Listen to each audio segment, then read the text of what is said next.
apart from my academic background, Honorable Speaker, Ado Shaibu is a true believer in Pan-Africanism. And I'm very happy that Dr. Bashiru Ali Kakulwa is also a member to this House. He can testify that we worked together, we volunteered together. A decade ago, we volunteered together at the Mwalimu Nyerere Professorial Chair in Pan-African Studies. And we proudly sang, Afrika Moja, Afrika Huru. I volunteered, served, and dedicated my time in various Pan-African movements and platforms in East Africa and elsewhere in Africa. Thank you so much, Ado. My promise, if elected, is twofold. One, I promise that I will protect and defend the interests of Tanzania. Ado Shaibu, the Speaker is calling you. Wait a second. Thank you. The members have heard you. Now they'll have a chance to ask you questions if they have any. And I'm seeing 3 members who have just rose up. So I'll start with Constantine John Kanyasu. I thank you, Madam Speaker. Tanzania is the second largest country in East Africa, with the new coming in of DRC Congo.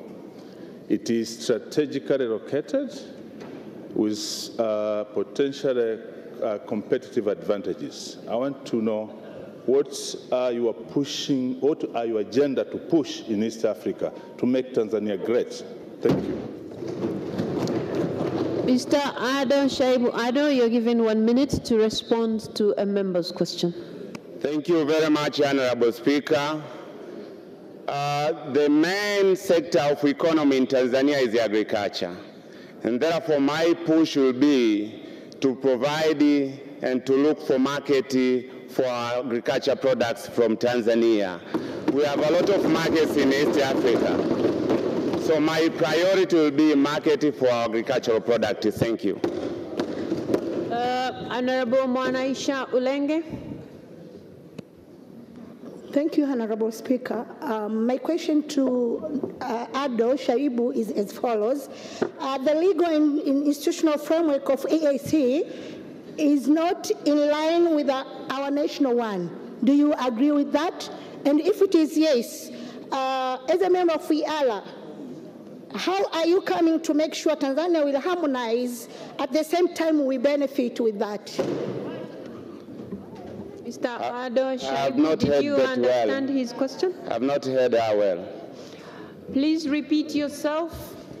Okay, I have said the legal and institutional framework of EAC is not in line with our national. Do you agree?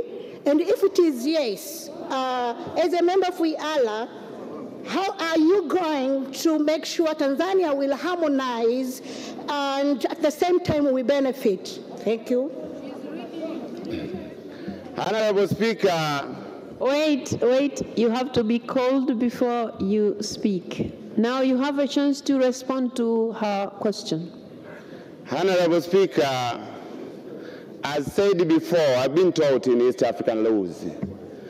The East African community operates under international law. It has its legal framework and administrative framework. Legally, we have the treaty and we have protocols. Administratively, we have organs. We have organs in the East African community. So the way I see it, there is a correlation between the legal and administrative framework of the community and the linkedness with the framework of the nation. For instance, one example.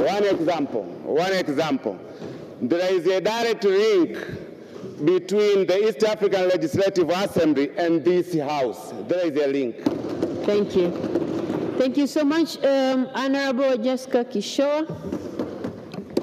Thank you, Honorable Speaker. Mr. Candidate, the EU has criticized the construction of Uganda-Tanzania pipeline project. And we know that in East Africa, this is a big project. What is your position on this? I am sorry, members. I'm going to rule that out as a question for the candidate. So I will let another member speak because that will be the third question. So, Honorable Juma, I think. I thank you very much, the Right Honorable Speaker, for giving me this opportunity. I would like to pose one question to the Honorable contestant. At times there occur contradiction between the jurisdictions of the member states and the ambience of the law establishing East African Legislative Assembly. When that happens, what would be your useful wisdom? Come again? I don't hear properly. I'm sorry. Okay. I don't hear properly. Okay, no problem. Just hold on. Can you please repeat yourself? Question. I would like to pose one question to the honorable contestant. Honorable Speaker, at times there occur contradictions between the jurisdictions of the member states and the ambience of the East African Legislative Assembly law. When that happens, and as a seasoned lawyer, what is your wisdom? When that happens, what is your wisdom? Okay, have you understood it? Have you understood his question? I'm not sure if I got the question properly. Okay, wait a second. Since you said I was your teacher, I'm going to explain what he's asking. Yes. He's asking when there are contradictions, and I think because we are used to teaching by examples, if there are contradictions between what this House wants and what the East Africa Legislative Assembly wants, in your wisdom, what are you going to do? Tanzania is a sovereign state. When the interest of Tanzania conflicts with the issues in the East African community, my duty will be to stand and protect for the interest of Tanzania. That will be my wisdom.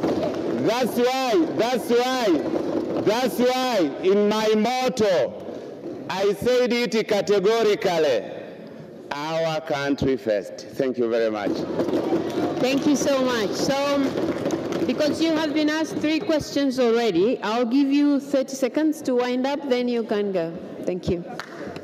Honorable Speaker, honorable members of the Parliament, I humbly, with profound humility, request for your votes.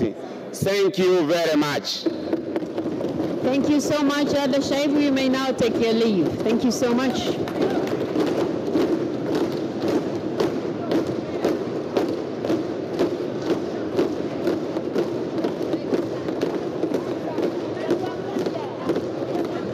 Katibu anayefuata, Jafar Saidi Mneke. Anayefuata ni ndugu Jafar Saidi Mneke.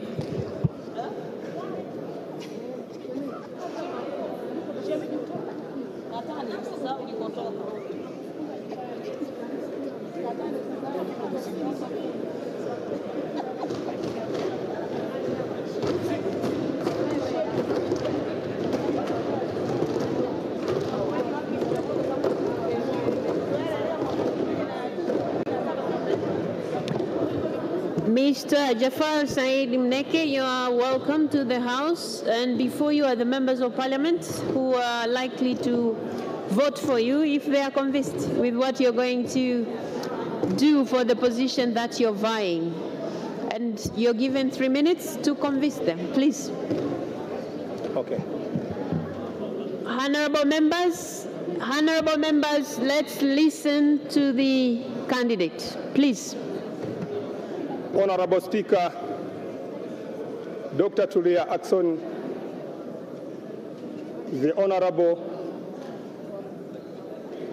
Prime Minister Kassim Majaliwa, the Honorable Members of Parliament, My name is Mneke Jafar Saidi, a member and a leader of the Civic United Front Kafu Chama cha Wananchi, a director of Foreign Affairs Policy in the Parliament of the Civic United Front. Also, I am a deputy chairman of a technical committee of the TCD, Tanzania Center for Democracy. Honorable Speaker, please allow me to thank Her Excellency Head of the State, Mama Samia Suluhu Hassan, for her good governance and the wonderful achievement in a very short time of her leadership. Honorable Speaker, also allow me in a precise way to thank Almighty God who gave me this opportunity to be here in front of you today. Without God, I couldn't be here this morning. Honorable Speaker, I'm a candidate of Oyala. I humbly request you to vote for me. If you will vote for me to be a member of Oyala, I'm going to capitalize on 3 issues. The first issue which I'm... Thank you so much. The bell has rung already. I'm going to let members who have questions, and I don't see any raising, so it means they have all understood you. And now you're given 30 seconds to wind up, then you can go. Thank you so much. Okay. Okay. Honorable members of Parliament, the first issue I'm going to deal with is the national agenda. I'm going to stand for national agenda. The second one, I'm going to stand for cooperation, economic cooperation in the political among the partner states. And the third issue, I'm going to stand for gender mainstreaming. I need to see women participating in economic and political issues. We have an example here. Madam Tulia Aksoni, Speaker of this Parliament, is leading well the Parliament. We have example Mama Samia Suluhu Hassan leading our country well. So women can, you can afford and really in a very good manner. Thank you so much, Mr. Jafar Said Mneke. Thank you so much. You may now take your leave. Okay, thanks. Thank you.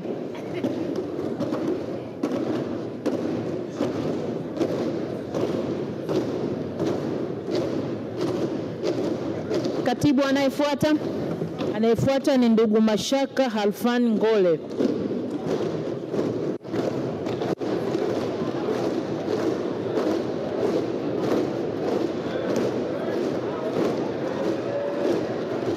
Mheshimiwa Mkumbo, unamchanganya mgombea.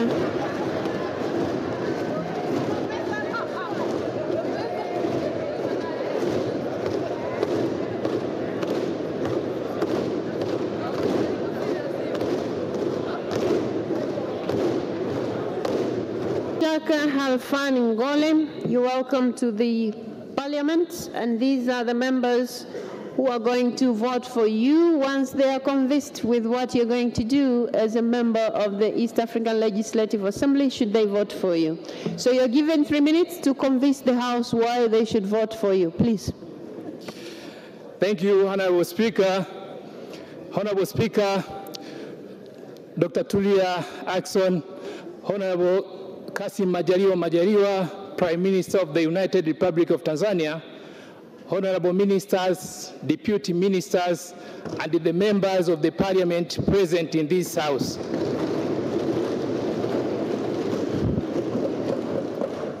Honorable members of the Parliament, my name is Mashaka Ngole, a holder of a master's degree in business administration from Mzumbe University, a holder of a first degree of law from Zanzibar University, and the holder of a postgraduate diploma in legal practice from the Law School of Tanzania.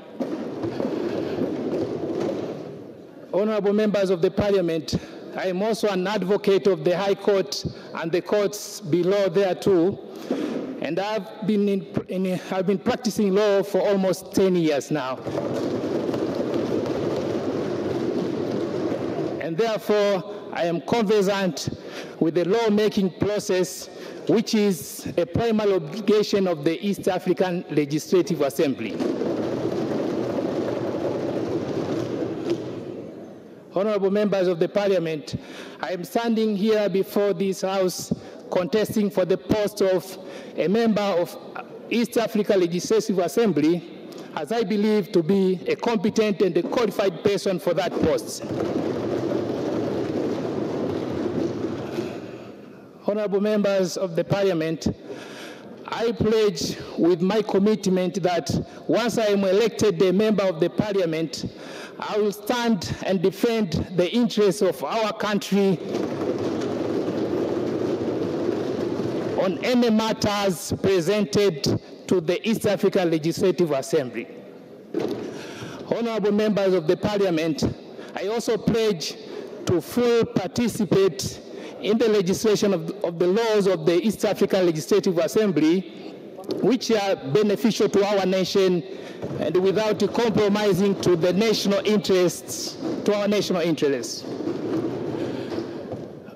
Honorable members of the Parliament, lastly but not least, I commend all the efforts and the leadership of our President, Her Excellency Samia Suluhu Hassan,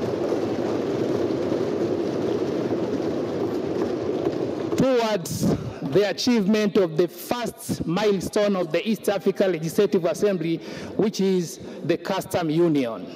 Thank you so much. Thank you so much. The members of Parliament have heard you, and I can see a number of them raising up, but there are more than 3. So we will have Honorable Zainab Katimba, we will have Honorable Olele Kaita, and Honorable Musa Sima. Those will be 3. So Honorable Zainab Katimba. Thank you, Honorable Speaker. I just have one very simple question. Advocate Mashaka, can you tell this august House, can you give us an overview of what the East African Legislative Assembly is, when it was inaugurated, and who was the first speaker of the East African Legislative Assembly? Well, I will let you respond to the first question and overrule the 2 questions. The question asking about the first speaker and when it was inaugurated. So respond to the first one.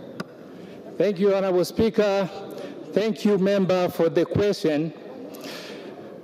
Honorable Speaker, the East Africa Legislative Assembly is an arm of the East African community.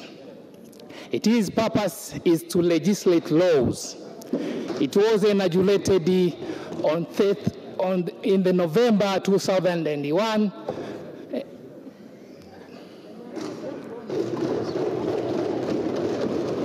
All right, thank you so much. I had mentioned Honorable Olele Kaita. I thank you, Madam Speaker, for the opportunity. My learned friend Mashaka, I'm going to ask you a very legal question. What are the statutory functions of the East Africa Legislative Assembly? I thank you. Mr. Mashaka, Ngole. Thank you, Honorable Speaker. The functions of the East Africa Legislative Assembly are in Article 49 of the treaty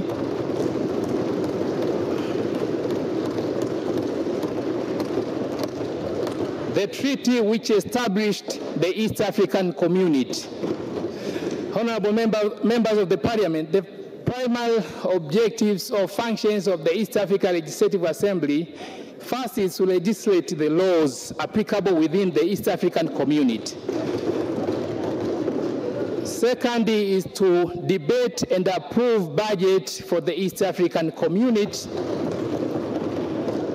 The other functions are to approve the audit report and other reports submitted to the East African Legislative Assembly and other matters presented before the East Africa Legislative Assembly. Okay, thank you so much. And we also had, I had also mentioned Honorable Musa Sima. Thank you very much, Madam Speaker. Mr. Mashaka, you told us that you will defend our national interest. Can you tell us how? Mr. Mashaka Angola, you have 1 minute to respond to the question. Thank you, Honorable Speaker. In the Parliament, in participating to the Parliament of the East Africa Legislative Assembly, my role is to defend the interests of my country. Therefore, I will ensure all matters presented before the East Africa Legislative Assembly are well scrutinized so as to make sure that no national interest is compromised.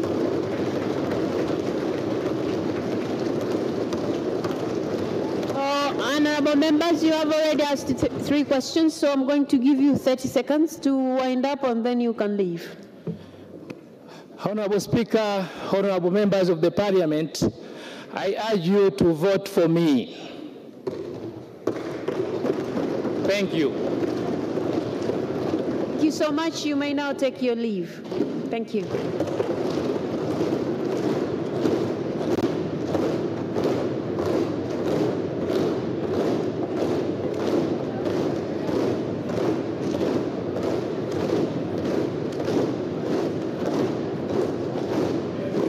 Waheshimiwa wabunge, tunaenda sasa kwenye kundi la mwisho, kundi la 4. Kundi la wagombea wa Tanzania bara. Katibu. Ndugu Ansar Abubakar Kachwambwa.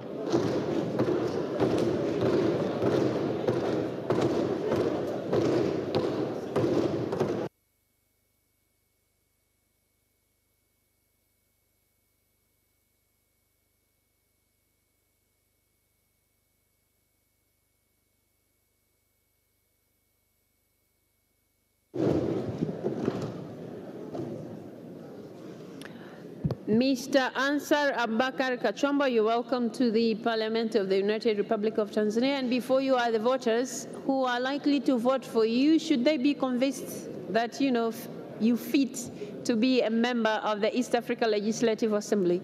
You're given 3 minutes to convince the House, please. Thank you very much. Honorable Speaker of the National Assembly, Honorable the Prime Minister, Honorable Ministers, and honorable members of the Parliament.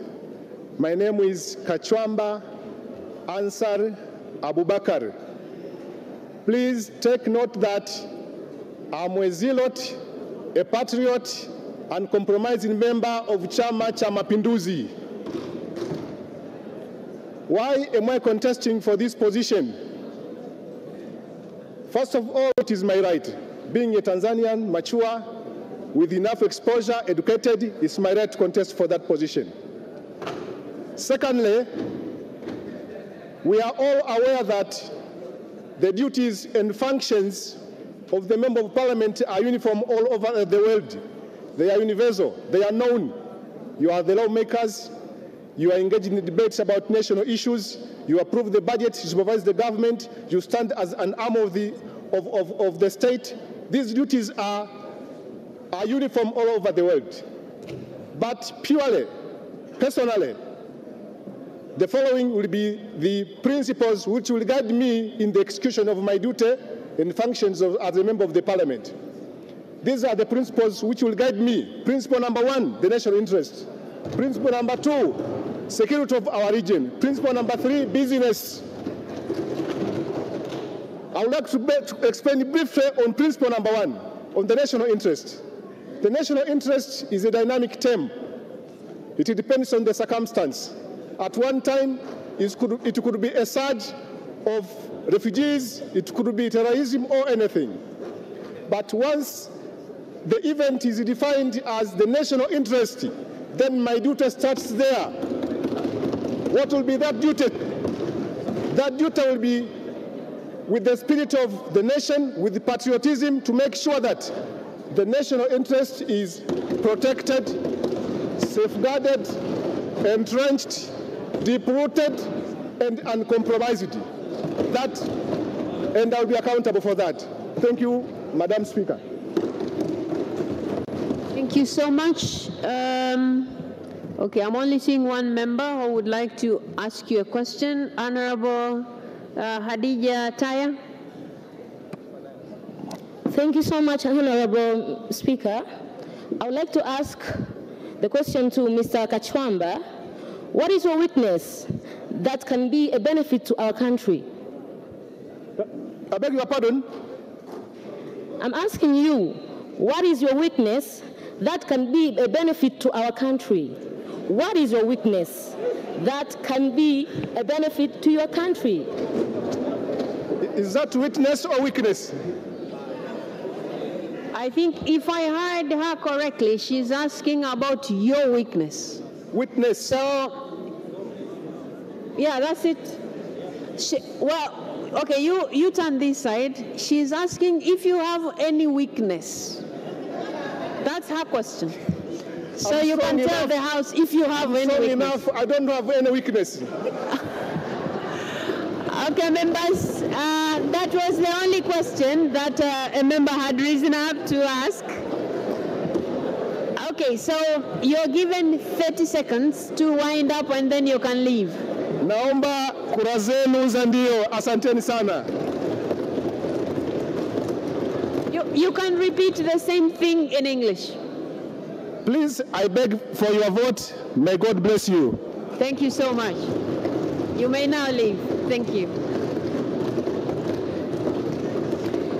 Thank you so much. And katibu anayefuata. Anayefuata ni ndugu James Kinyasi Milia. Ndugu James Kinyasi Milia.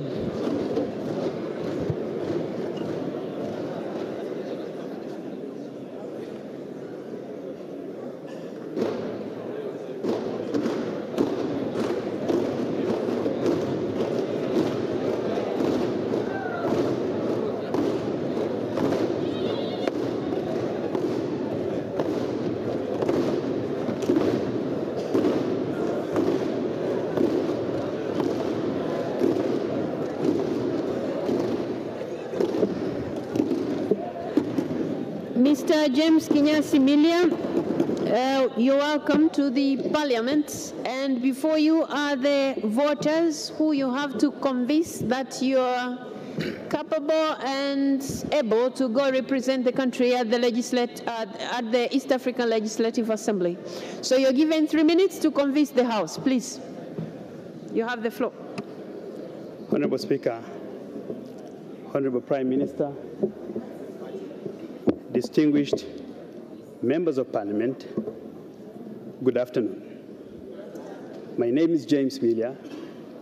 I happen to be a lawyer, an advocate of the High Court of Tanzania. I happen to be a lawyer.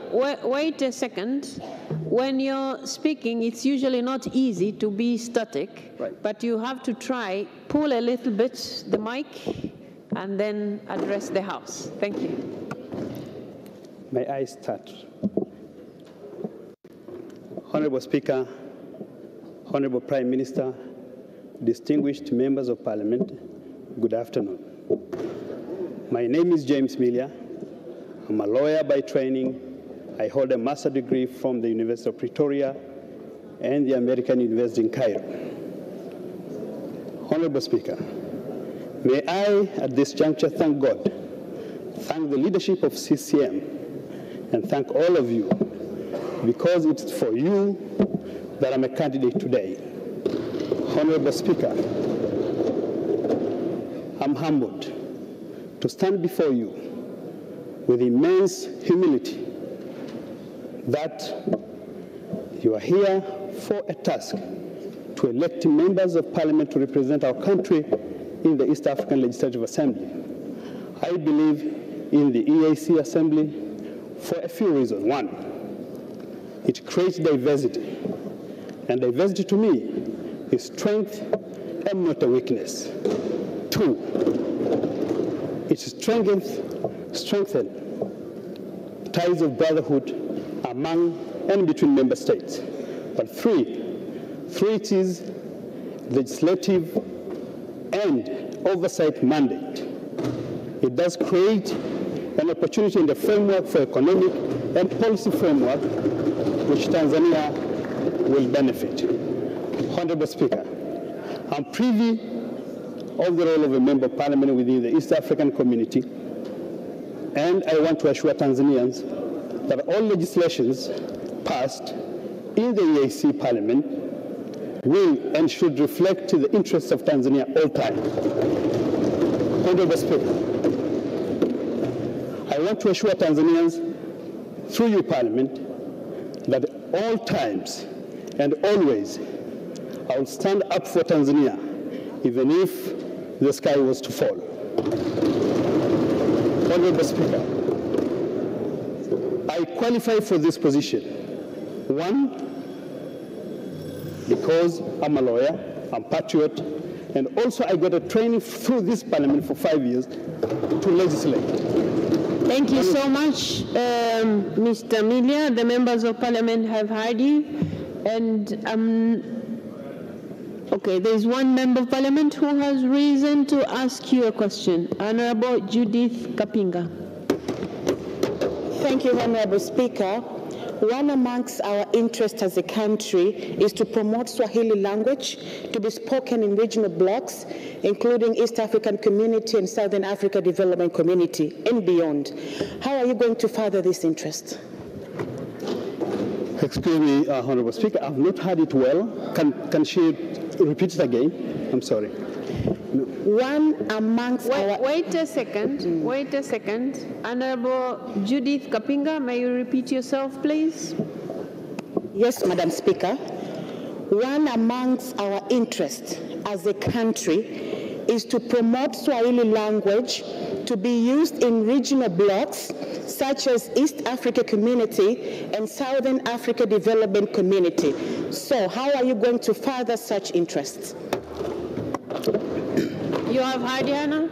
Honorable Speaker, wait a second. Have you heard the question? Yes. All right, please go ahead. Honorable Speaker, I thank you for the question. It's a great question, but one has to understand that I'm going to the East African Legislative Assembly not really to represent my own personal views. If my country and the Foreign Affairs Ministry agrees that this is what you're going to present to other nations, if they say it's Swahili today, Swahili tomorrow, I'm good to go. And I'll stand for that. But as a member of a member of parliament from Tanzania, I will not take my own personal views, but views of my country. That's my question, if I understood her question well. Thank you so much. There is no other person standing to ask you questions, so I give you 30 seconds to wind up, then you may leave. Thank you. Honorable Speaker, distinguished members of parliament, I'm before you. Please, I was among and in this floor, please give me the chance to serve this nation as an AC member of parliament. Please vote for me. Thank you so much. You may now take your leave. Thank you.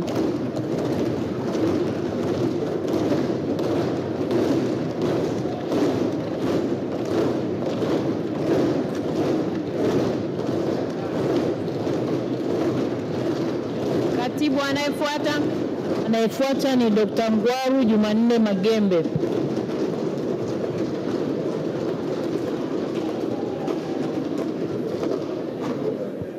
Dr. Ngwaru Jumanne Magembe.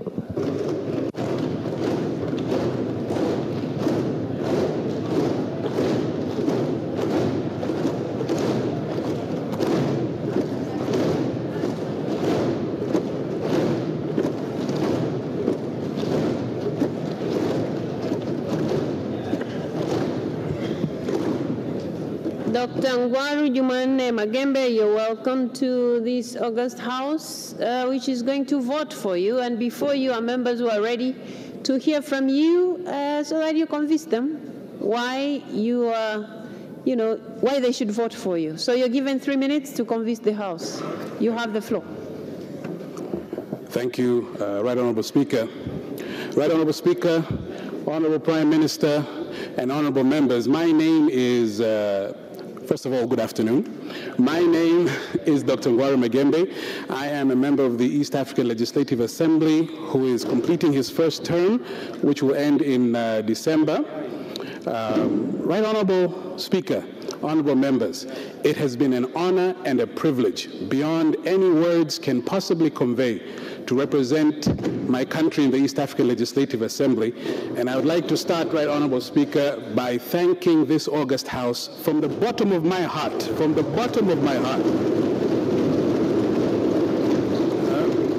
the 5 years that they gave me trust to serve in the East African Legislative Assembly. I have been working tirelessly to repay that trust. I have been the most vocal member who defends our country, who promotes our country, who is tough on oversight to make sure that the taxpayers' money of the United Republic of Tanzania do not go to waste or are used negligently. Therefore, stand before you, Right Honorable Speaker and honorable members, to ask for another 5-year term. If I'm given another 5-year term, Right Honorable Speaker, I have a few priorities. The first priority will be to ensure that the private sector of Tanzania benefits from the common market. As you know, Right Honorable Speaker, since 2016, our country has been recording a trade balance surplus, meaning that we are exporting into the region more than we are importing. It will be my duty to make sure that the countries that we are exporting to, I will advocate that we will remove all of the non-tariff barriers, the NTBs,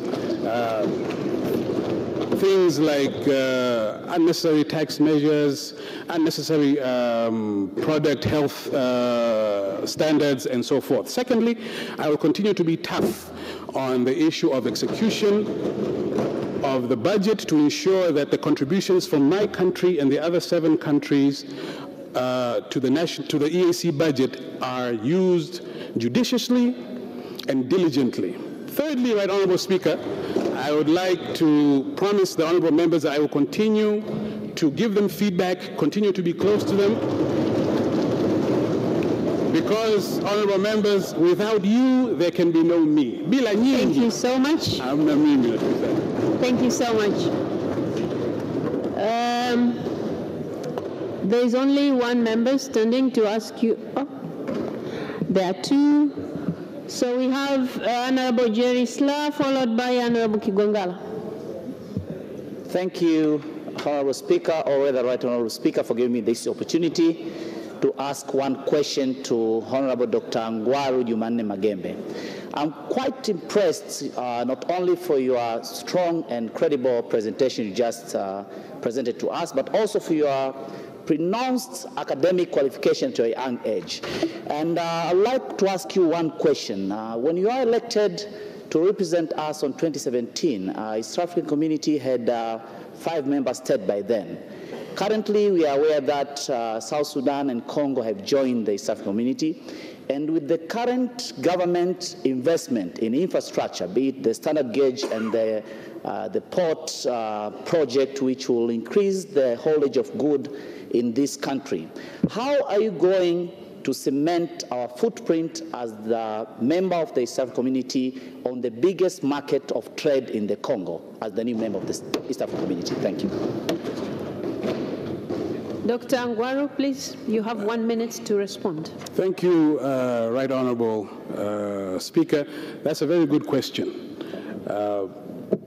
In truth, we are competing with the Northern Corridor from Mombasa through Nairobi, Kampala, and then down towards the Congo. But I would like to tell you, Honorable Jerry Sla, that our Central Corridor has been constructed cheaper. Our SGR railway is cheaper, and we will be very competitive once it's operational. And I don't see how. There is no way that the Congolese business people, who we are, of course, wooing to use our Central Corridor is cheaper, it's shorter, we will be very competitive, Honorable Jerry Sla. I don't want to say too much more in case I step on the toes of the executive, Honorable Prime Minister and the Minister of Foreign Affairs. But that's a very good question. Thank you so much.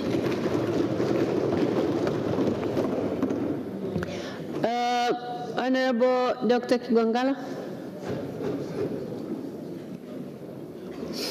Oh, sorry, I also forgot, because the candidate has only 1 minute to respond, so you have to try and be brief to your questions. Please. Thank you, Right Honorable Speaker. I would like to ask one question to the contestant, Dr. Ngwaru Magembe, and that is, Honorable Ngwaru Magembe, the world today is faced up with three most important challenges, which are environmental degradation, the threat to food security that is posed by environmental degradation, and the third one is the high rate of unemployment amongst the youth. I would like to ask you, if you are elected as a member of IALA, how are you going to foster the IALA as a constituent body of the East African community towards finding solutions of these three most important challenges? And what is your take? Well, only one, please. Only one. He has only 1 minute to respond, and you have already asked environmental issues and youth unemployment. So I don't know which one between the two, environmental degradation or unemployment. No, that's just a background, but the question is, what you have already asked him. Come on, you have already asked him. Okay. Because you have asked him how he's going to, so when you began with how, that's the question. Okay. So I'm sure he has gotten it. I will rephrase it. What's your take towards fostering the solutions as an IALA towards solving the challenge of environmental degradation? All right. So, Dr. Ngwaru, you address environmental degradation, and you don't have to look at him because people don't hear you properly. Just look at your mic. Thank you. Thank you, Right Honorable Speaker. That is another very good question. I believe one could write a doctoral thesis just to answer that question. But in short, environmental degradation is a real issue. And if re-elected, this is an area which I'm sure that I could form a bill that would help. Thank you. I could form a bill, and the bill would help to decrease environmental degradation within the 7 partner states. Thank you so much. Those were the 2 members of parliament who had wanted to ask you questions, and you have already responded to them. So I'm giving you 30 seconds to wind up, then you can leave. Thank you. Right Honorable Speaker, I would first like to start by asking you for your vote, and I'd like to ask for the vote of all of the members of parliament here. There are votes for yes, yes, yes. Let's send Dr. Ngwaru Magembe back to the East African Legislative Assembly. And I love you all, and God bless you. Thank you so much. Thank you so much. Thank you.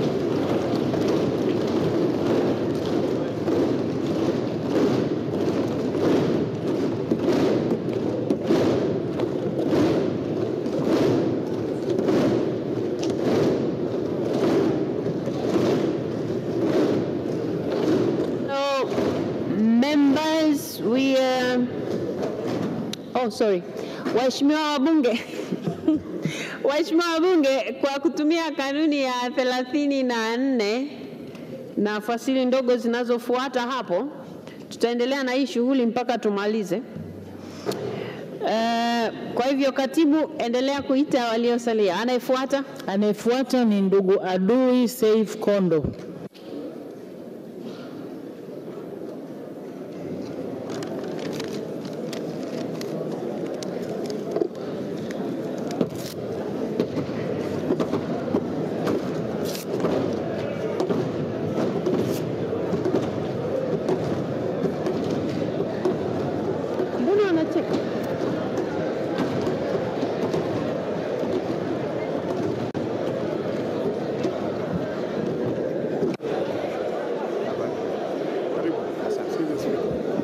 Members, before you is Adui Saif Kondo. Mr. Adui Saif Kondo, these are the members of parliament who are going to vote for you if they are convinced that you're capable of representing the country, meaning Tanzania, to the East Africa Legislative Assembly. So you are given 3 minutes to explain about, yourself, and so convince the members to vote for you. So you have the floor. 3 minutes. Thank you, Honorable Speaker of this Parliament of the United Republic of Tanzania, Honorable Tulia Ackson, Deputy Speaker, the Prime Minister, distinguished ministers, members of Parliament, ladies and gentlemen, greetings to you all. My name is Adui Saif Kondo. I was born 60 years ago, and I'm here asking for your votes to enable me become a member of Parliament in the East African Legislative Assembly. Educationally, I have a master's degree in sociology. It was found in the University of Dar es Salaam. I have also the first degree in the same discipline, same university. Regarding my work experience, I'm advocacy officer by nature, because I've been working for the marginalized groups right from the moment when I finished my schooling. I started working with the Dogodogo Center Street Children Trust, and then ended by working in Under the Same Sun. As you are all aware, that from the beginning, from between of the 2000 decade in Tanzania, there happened some bad things to people with albinism in Tanzania. This was way back 2007, when we heard for the first time in Tanzania a person with albinism has been killed in Sengerema. Thereafter, murder and bad activities towards people with albinism was so common. So Under the Same Sun was formed in 2008, and it was formally launched here to do what we call public education on albinism. I was the teacher who went through this country educating the public on albinism. And as you can see, there is safety and security of persons with albinism. So my intention, if you allow me to go to the EALA, I want to do the same at the capacity of East Africa, because such practices against persons with albinism and people with disability in general are happening almost in every corner of the continent of Africa. Thank you so much. And there is no member of parliament rising up to ask you a question, so I'll give you 30 seconds to wind up, then you can take your leave, please. I beg your pardon, I didn't hear. I'm saying the members of parliament have understood you and they have no questions. So I am giving you 30 seconds to wind up, then you can go. Thank you. Thank you, Your Excellency Speaker, the High Table, members of Parliament, ladies and gentlemen, please vote for me to enable me become an ELA member. And thank you very much. Thank you so much. You may now take your leave. Thank you. Thank you so much. Okay. You can go now. Thank you. Wait a second. Somebody is coming to show you the way out. Okay. Katibu anayefuata. Anayefuata ni ndugu Mohamed Msham Gulangwa.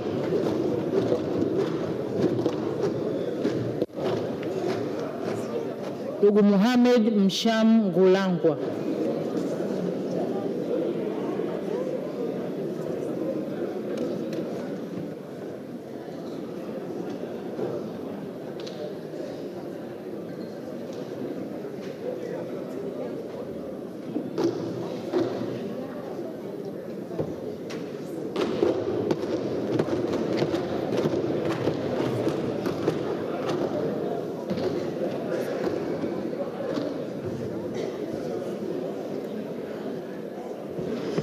Mr. Mohamed Msham Gulangwa, you're welcome to the House. Before you are the members of Parliament who are likely to vote for you when they are convinced about your capabilities of representing the country at the East Africa Legislative Assembly. So you're given 3 minutes to express yourself. Please, you have the floor. Thank you, the Honorable Speaker, the Honorable members of the Parliament. Before you is Engineer Mohamed Msham Gulangwa, possessing a master's degree in engineering management from the University of Dar es Salaam, also holding an MBA degree from the Open University of Tanzania, holding a bachelor's degree in civil engineering from the University of Dar es Salaam, and also registered as a professional engineer with the Engineers Registration Board of Tanzania with the registration number PE 3166. Standing before you, I request for your votes to represent the nation in the East African Legislative Assembly. The Honorable Speaker and the members of Parliament, I humbly request for your votes. Okay. There is one member of Parliament who has just risen up to ask you one question. Honorable Manaisha Ulenge. I should know you are the member of IALA. What is your two main agenda that will foster economic development, considering of the geographical advantage and the resources that Tanzania have? Okay, yes, Mr. Mohamed Msham Gulangwa, you have 1 minute to respond. The Honorable Speaker, the members of Parliament, being a representative of the nation in the Assembly, I'll be led by the instructions from the nation because I'll be representing the same. So what I'll be doing there, I have passed through the core values of the EAC, and I know that team spirit, I'll be obtaining the instructions and the directions from the nation. So there was only one member who was interested in asking a question, so I'm giving you, there's somebody else? Honorable Condestas Charles. Thank you, Madam Speaker, for the chance. I just want to ask one question to Mr. Candidate. As we know for now, Congo DRC have joined to East African community. And among the national interest is to make sure we reach the Congo market. So, Mr. Candidate, when we give you the chance, what are you going to make sure that our country will reach Congo market compared to another East African countries? As I responded to the first question. Wait a second. Mr. Ngulangwa, you have to be called first before you speak, before you address the House. Speaker. So now you have the floor. You have the floor. Yeah, the Honorable Speaker, the Honorable members of the Parliament, as I said before when I was introducing myself, I have the MBA from the Open University of Tanzania, and I also have the other capacities as explained earlier. Being a representative, it doesn't mean that I'm going to represent my party there, but I'll be representing the nation. So I'll be doing what the nation will be is directing me, and also the nation will be expecting from me. Thank you so much. Those were the questions from members of Parliament. And so now I give you 30 seconds to wind up, and then you can take your leave. The Honorable Speaker, the late President of Tanzania Mr. Magufuli used to say that maendeleo hayana chama. African community, kindly vote for me. Thank you so much. You may now take your leave. Thank you.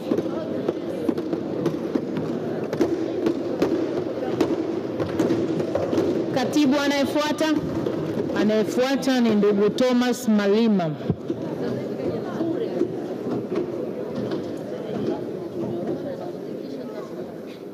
Ndugu Thomas Malima.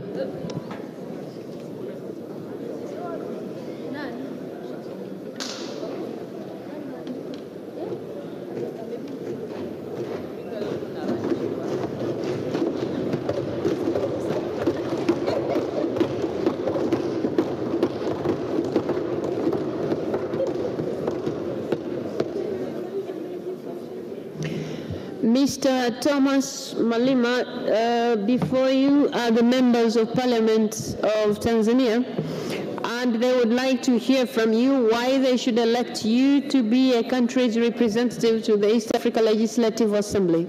So you have 3 minutes to express yourself and convince the House. Please, you have the floor. Thank you, Honorable Speaker.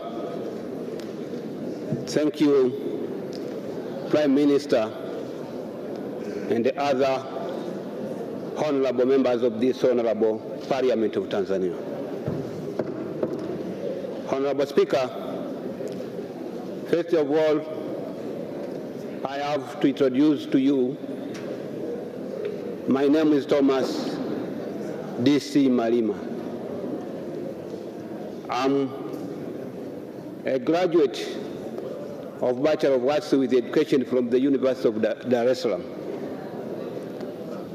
And through that education, I'm also a head of school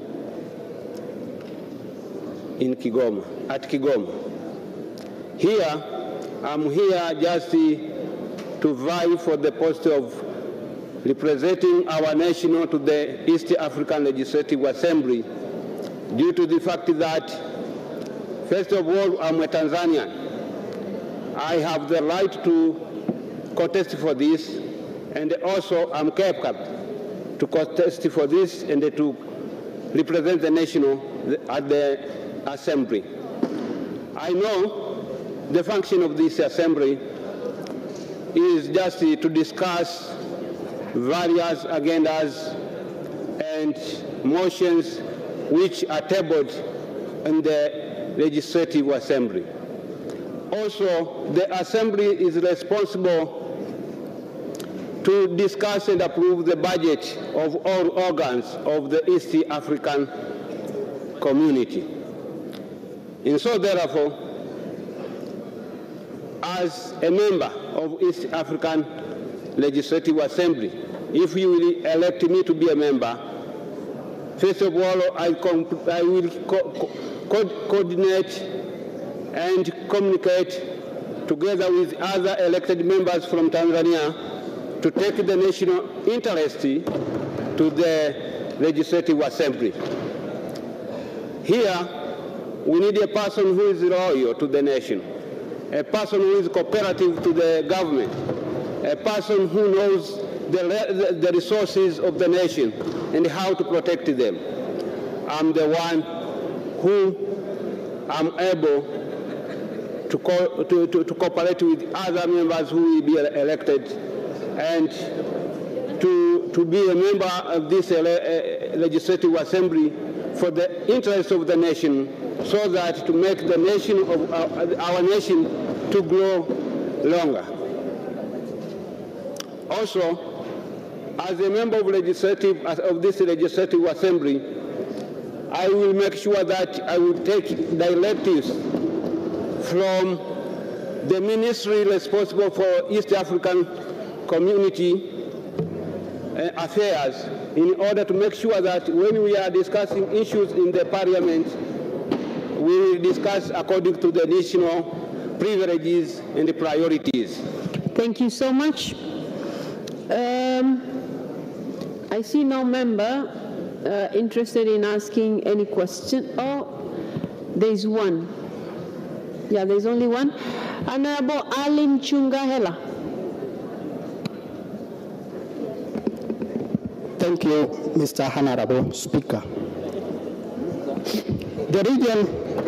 This region has been one of the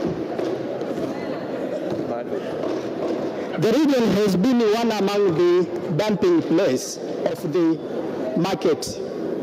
What are the strategies you have to alleviate the problem? Thank you. There was a noise. I did not understand where. Members of Parliament, he's saying he didn't hear you, Mr. Honorable Alim Chungaila. Can you repeat yourself, please? Yeah, what I say is this region is among the dumping place of the foreign market. What is your strategy to alleviate the problem of dumping in this region of East Africa community?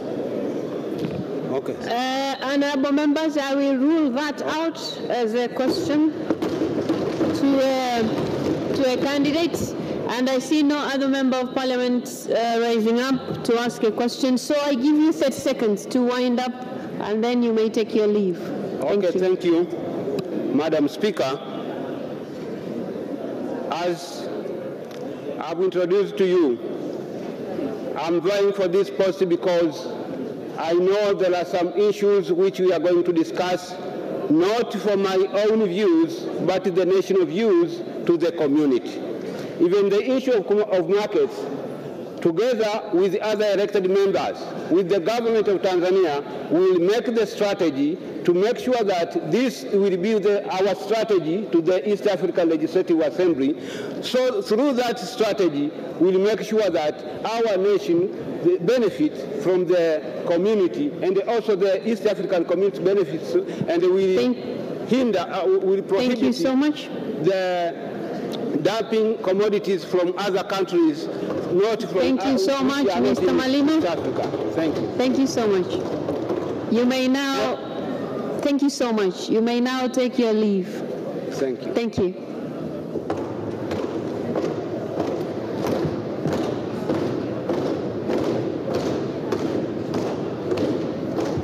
Mheshimiwa wabunge, huyu ndio alikuwa mgombea wa mwisho kuja kujieleza mbele yetu. Sasa tunaelekea kwenye zoezi la kupiga kura, na kwa hivyo niwaombe wabunge wote walioko nje waingie ndani ili tuhesabiane.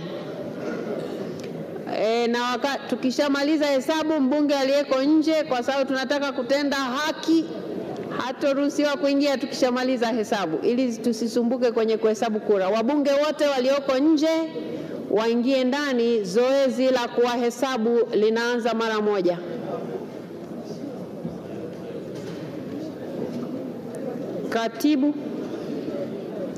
Katibu, na tunahitaji kujua ni wangapi, lakini wakati tunaendelea na hilo, waheshimiwa wabunge, tuwe watulivu kidogo wakati tunaendelea kuwasubiri wenzetu walio nje na waona wanaendelea kuingia, ili tupate hesabu yetu kamili kabla tujaanza kupiga kura.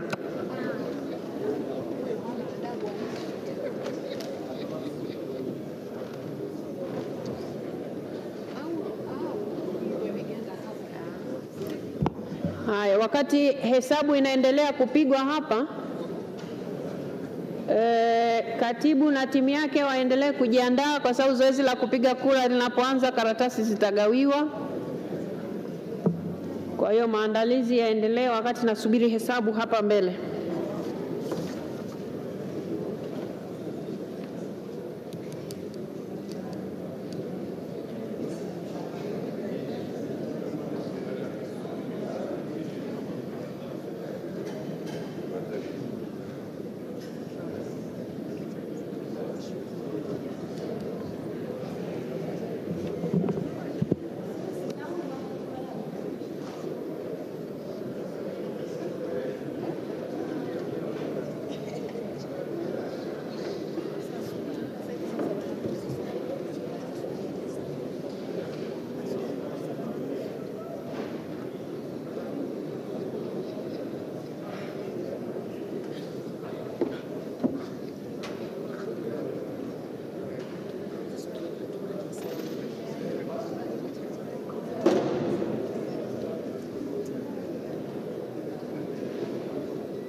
Waheshimiwa wabunge, sasa milango hiyo haitafunguliwa. Nimeshaletewa orodha hapa, sio orodha, nimeletewa idadi ya wabunge waliopo.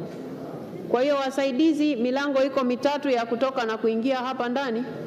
Mjipange vizuri ili kama mtu yuko nje, maana yake niletewe kwanza taarifa hapa ndo aingie humu ndani, ili tusije tukapata changamoto kwenye kuhesabu kura. Wasaidizi mjipange kabisa milangoni. Asanteni sana. Waheshimiwa wabunge, idadi ya wabunge tuliopo tayari kwa ajili ya kupiga kura ni 300. Wabunge tumehesabiwa na tuko 300. Kwa hiyo zoezi la kupiga kura litaanza sasa.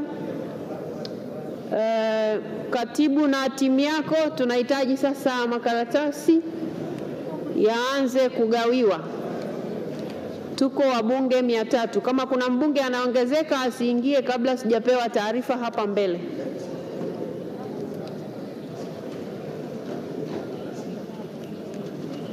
Waheshimiwa wabunge, wakati wanawaletea hizo karatasi, mtapewa karatasi za kupigia kura 4 kulingana na makundi yale 4, na kila karatasi imeandikwa upige kura ngapi.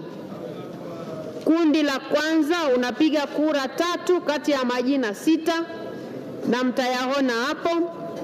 Kundi la pili mnapiga kura 2 kati ya hawa 5 walioko kwenye hiyo karatasi ya kura. Lakini kundi la 3 mtaona majina yako 3, mnatakiwa kupiga kura 1 na kwenye karatasi pia imeandikwa. Na pia kwenye kundi la 4 mnatakiwa kupiga kura 3 kati ya wagombea 6 waliopo. Na niwakumbushe, kwenye sehemu ya kupiga kura 3 ukipiga 4 kura imeharibika. Nadhani hilo limeeleweka. Na kwenye kura 1 ukipiga 2 imeharibika. Kwenye kura 2 ukipiga 3 imeharibika, vivyo hivyo na nyingine zote.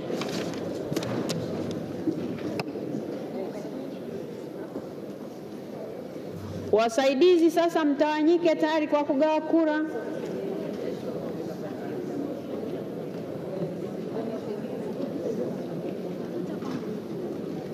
Sasa ngoja tuelewane.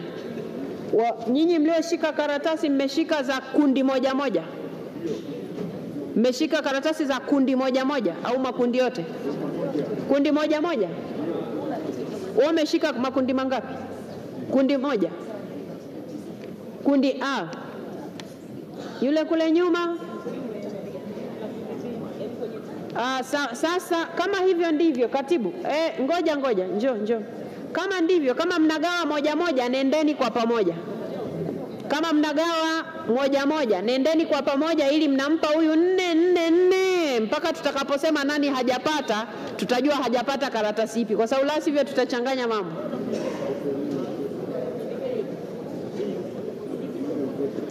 Hebu njoo, usichukue hiyo karatasi yache tu, haina neno. Njoo huku mbele. Wale walioshika kundi A ni wepi? Walioshika kundi A? Haya, kundi la kwanza. Jamani, mwe mnanisikiliza huku. Wewe na wewe umeshika ya kwanza. Huyu wewe. Sogea nyuma kidogo, si wewe. Sogea wewe, mpanda. Sasa mfuatane kwa mtindo huo. Ngoja anzieni hapa kwa Mheshimiwa Sanga. Mpeni, hakikisheni anapata karatasi 4 za makundi yote, mnaenda namna hiyo. Kwa sababu mkitawanyika hatutajua mnaenda kugawa kura namna gani. Sijui nimeeleweka? Yaani anapopita A, anapita na B, anapita na mwingine. Kwa hiyo mwingine anzie pale kwa waziri mkuu. Kwa waziri mkuu A, B, C, D pale. Kwa hiyo mnaenda kwa makundi namna hiyo.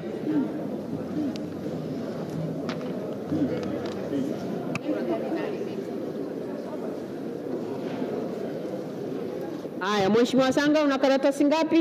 4. Profesa, hapa ameongozana na profesa. Daktari 4. Haya, sawa. Mheshimiwa Spika, kuhusu ufafanuzi kidogo. Ufafanuzi wa jinsi ya kupiga kura. Ufafanuzi, karibu. Mheshimiwa Spika, ulikuwa unatangaza ufafanuzi wa kupiga kura. Nitaka kufahamu katika ballot paper imeonyesha kwamba kuna sehemu unapiga watu watatu. Umesema mkipiga watu 4 kura imeharibika. Je, katika watatu nikiamua kumpigia mmoja?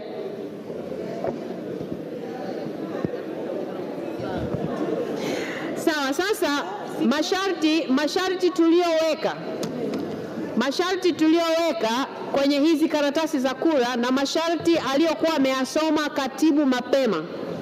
Karatasi inaelekeza hivi, kwa mfano kundi A inasema piga kura 3 tu kwa kundi hili. Weka alama ya vema. Weka alama ya vema. Sasa kwa sababu imesema piga kura 3, haijasema piga angalau. Piga kura 3. Usianze hapa na mtaka mmoja tu, kwa sababu zinatakiwa 3 ndio hesabu zetu ziende vizuri. Wewe nani ambaye hujamsikia hapa mpaka upige kura pungufu jamani? Si mmesikia wagombea hapa jamani? Yani wewe ukose 3 kati ya hawa, kweli haiwezekani.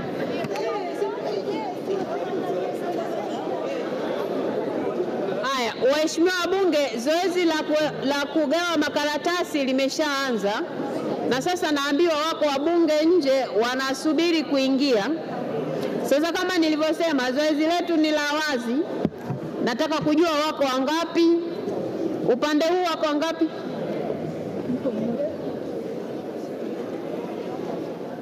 Mheshimiwa, ngoja. Mheshimiwa Mariam Kisangi, na kuona unaingia. Ulikuwa umeshahesabiwa au hapana? Kwa sababu wewe msaidizi hapo mlangoni ndio unataka kunichanganya. Lazima nipewe taarifa. Au ametoka upande huu anahamia huko? Asante sana mheshimiwa. Shukrani. Haya, huku Mheshimiwa Mwakagenda anaingia na natakiwa nipate taarifa kama alishahesabiwa au hapana. Mheshimiwa Mwakagenda, wakati tunahesabu ulikuwepo ama hukuwepo? Kwa hiyo waheshimiwa bunge, ile 300 inakuwa 301. Tumeshasikilizana eh? Mbunge mmoja ameongezeka. Mheshimiwa Kamwele, naona umesimama. Sema na kisemeo. Mheshimiwa Spika, wakati wajumbe wanahesabiwa nilikuwa nje. Mheshimiwa, umepita mlango upi? Maana isije kuwa walikuhesabu alafu hapa nikaongeza idadi, isije ikaleta changamoto. Umepita upande upi? Upande huu. Upande huu? Ndio. Haya, kwa hiyo 302.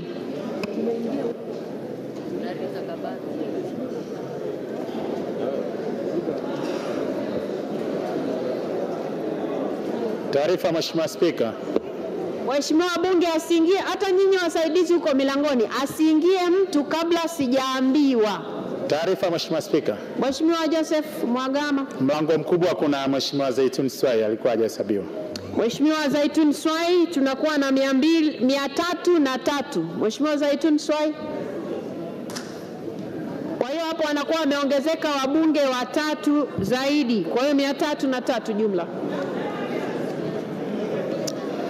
Waheshimiwa wabunge, narejea tena kwa sababu la sivyo mtakuwa hampigi kura na ni haki yenu ya msingi. Kama hukuwepo wakati wa kuhesabiwa, wasaidizi wa milangoni mnaniangusha. Asiingie mtu bungeni kabla sijapewa taarifa. Haya, wabunge ambao walikuwa hawajahesabiwa. Naona Mheshimiwa Rita Kabati umesimama. Umepita mlango upi? Msaidizi hapo mlangoni, unahitaji msaidizi mwenzio aongezeke, maana unaingiza watu wengi sana na uniambii. Haya, namuona Mheshimiwa Catherine Magige, Mheshimiwa Rita Kabati, Mheshimiwa Bona Kalua, Mheshimiwa Mary Masanja. Hao ni wabunge 4 wameongezeka. Kwa hiyo tunakuwa na 307. Msaidizi uliyeko upande huu, mbunge asiingie kabla sijapewa taarifa. Nadhani hilo limeeleweka.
Singoja kwanza. Ongea kwenye mic. Mheshimiwa Spika, taarifa. Mheshimiwa Spika. Mheshimiwa Charles Kajegi. Mheshimiwa Spika, mimi sina okay kama na mimi nimehesabiwa.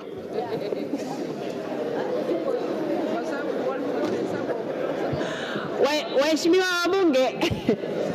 Waheshimiwa wabunge, sawa. Sasa ili zoezi naona linakuwa gumu kama mtu anasema hajui ama anajua. Hakuna neno, tusiwe na wasiwasi. Hapa na idadi ya 307, lakini nimeshaagiza wasaidizi wahesabu tena sasa hivi.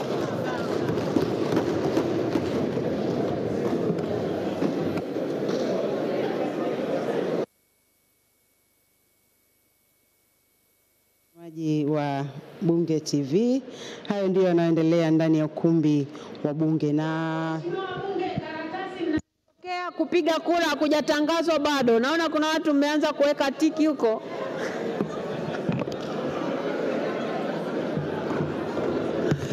Subirini wote tupate karatasi, kwa sababu kama zitakuwa karatasi zimepelea, zoezi litakuwa litatusumbua kidogo. Kwa subirini kidogo. Subirini kidogo.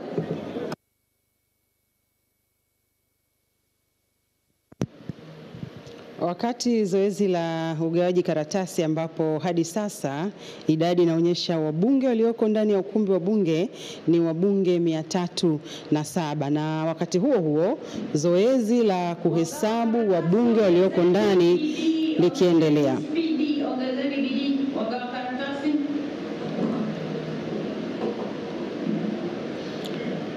Tungali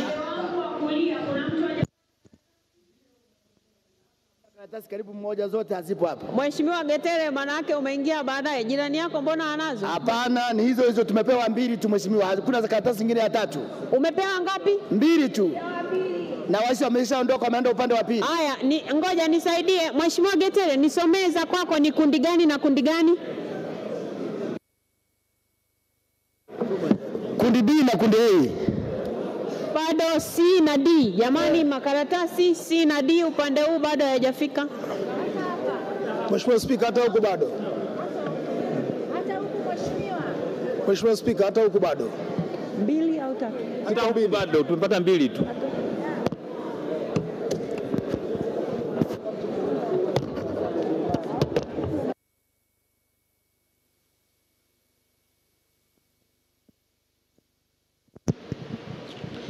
Tunaendelea kuangalia, kuyatazama.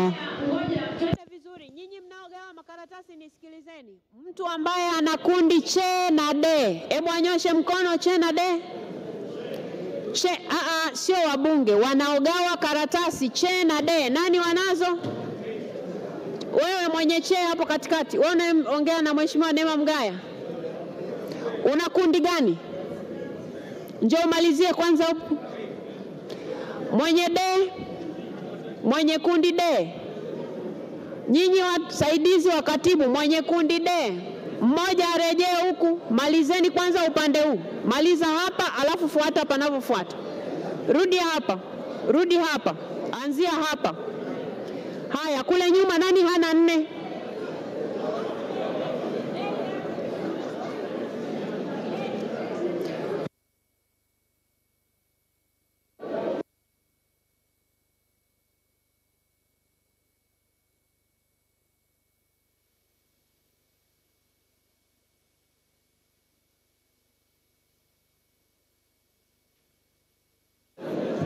Upande wangu wa kulia hapa, kuna mtu hana karatasi na ni ya kundi gani?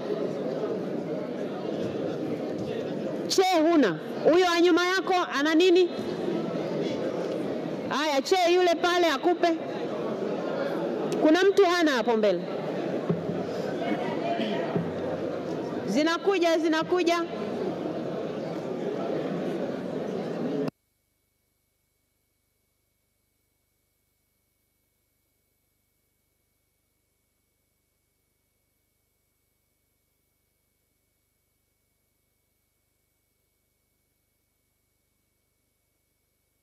Bunge TV, kinachoendelea ni zoezi la ugawaji karatasi kwa ajili ya zoezi muhimu la upigaji kura. na huku wasaidizi wa katibu wakihakikisha kila mbunge basi anapata karatasi kutoka kwa makundi manne, makundi ambayo ndio ambayo yamegombewa katika nafasi hizo za wabunge. Wanaohitajika ni 9 na 9 ni kila nchi wanachama wa Jumuiya ya Afrika Mashariki wanakuja na wabunge 9, wabunge ambao kwa pamoja wataliunda bunge la Jumuiya ya Afrika Mashariki.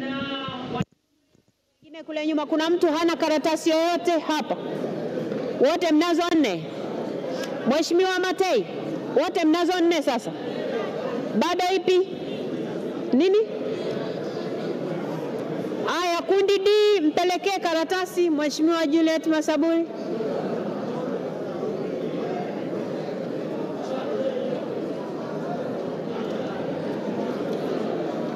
Aya, waheshimiwa bunge mlio nyuma ya Mheshimiwa Waziri Mkuu, kila mtu ana karatasi 4. Jamani, mnaojibu amko nyuma ya Mheshimiwa Waziri Mkuu. Nyinyi wote mnazo hapo? Mheshimiwa B hatuna huku.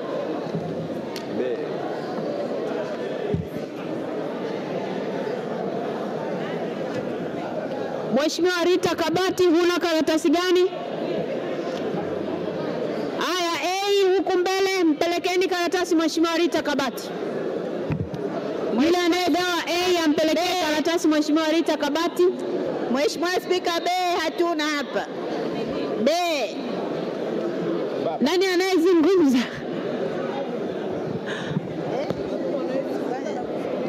Aya, Mheshimiwa Juliet Masaburi umeshapata? Mheshimiwa Juliana umeshapata? Umeshapata? Mheshimiwa Rita Kabati bado. Kundi A.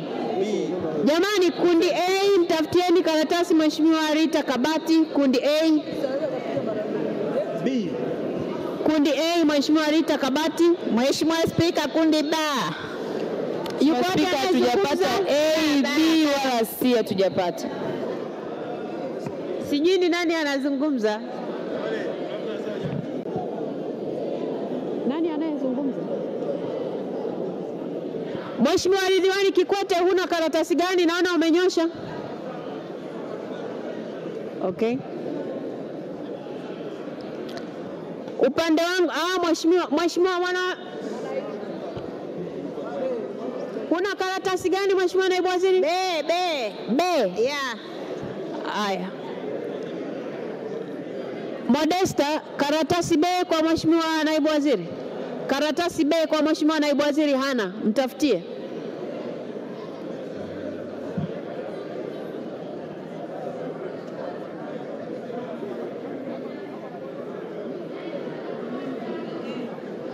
Haya, upande wangu wa kulia Mheshimiwa Mkuchika, una karatasi 4?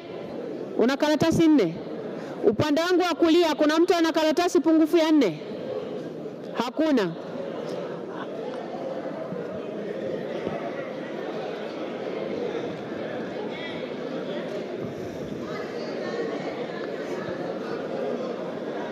Mheshimiwa Neema Mgaya, huna karatasi namba ngapi? Namba 4, Mheshimiwa Spika, namba 4. Namba D. D, mwenye karatasi D awape Mheshimiwa Neema, Mheshimiwa Lusinde, Mheshimiwa Hussein.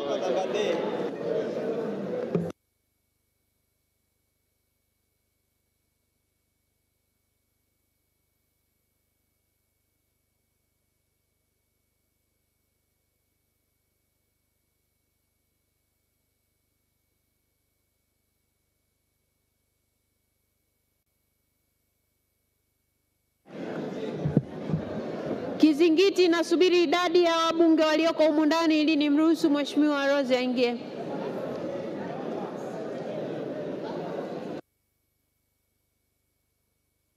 Mgombea Ado Shaibu Ado, Jafari Saidi Mneke na Mashaka Halfani Ngole. Hili ni kundi la vyama vya walio wachache bungeni na hili limetambuliwa kama kundi C. Na kundi D ni wagombea kutoka Tanzania: James Kinyasi Milia, Dr. Ngwalu Jumanne Magembe, 4 Adui Seifu Kondo, 5 Mohamedi Mshamu Bulangwa, na wa sita ni Thomas Malimba. Hili ni kundi D.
Zoezi la ugawaji karatasi likiendelea ndani ya ukumbi wa Bunge, ambapo wasaidizi wakiendelea kugawa karatasi na kuhakikisha kila mbunge anapata karatasi kutoka katika makundi yote manne.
Zoezi la kukusanya kura likiendelea ndani ya ukumbi wa Bunge.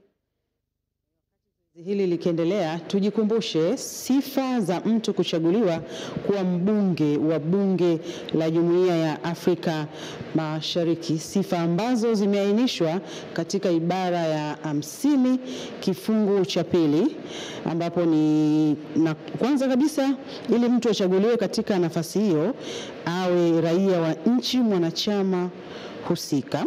B, awe na vigezo vya kumwezesha kuchaguliwa kuwa mbunge katika bunge la nchi yake kwa mujibu wa katiba ya nchi husika.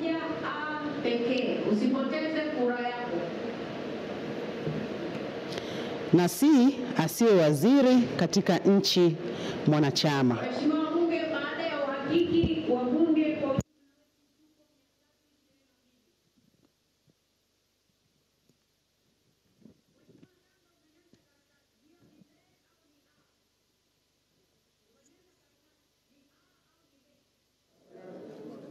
tayari, asante sana. Waheshimiwa wabunge ambaye bado ana karatasi A mkononi anyoshe juu.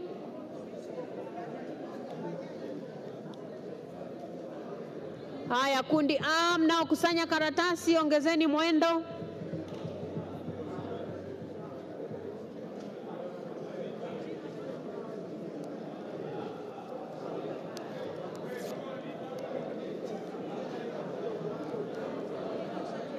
Sanywa kutoka kundi A. Kumbuka kuna makundi manne. Kuna kundi A, B, C na D. Na wabunge ambao wako ndani ya ukumbi wa Bunge kwa ajili ya kutekeleza zoezi hili muhimu ni wabunge 322. Tunaendelea kuzipitia sifa za mtu kuchaguliwa kuwa mbunge wa Bunge la Afrika Mashariki, na tumekwisha kitizama sifa ya kwanza, ya pili, na sasa tunaendelea na sifa ya tatu, kwamba ili uweze kuchaguliwa kuwa mbunge wa Bunge la Jumuiya ya Afrika Mashariki usiwe waziri katika nchi mwanachama.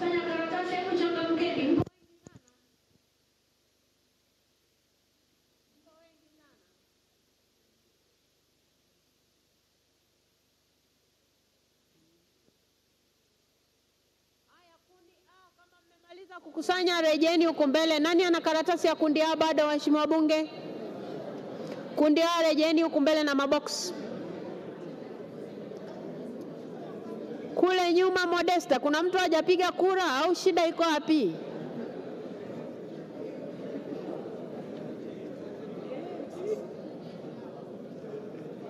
Waheshimiwa wabunge, tunawatangazia ili muandae karatasi zenu mapema. La sivyo hili zoezi litakuwa gumu sana. Humu ndani si tunajua jamani kusoma na kuandika au? Kuna mtu haioni A?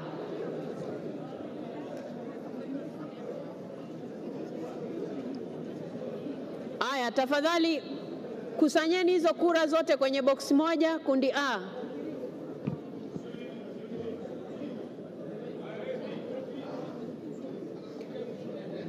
Iko hapa. Aya, funika hizo kura tafadhali.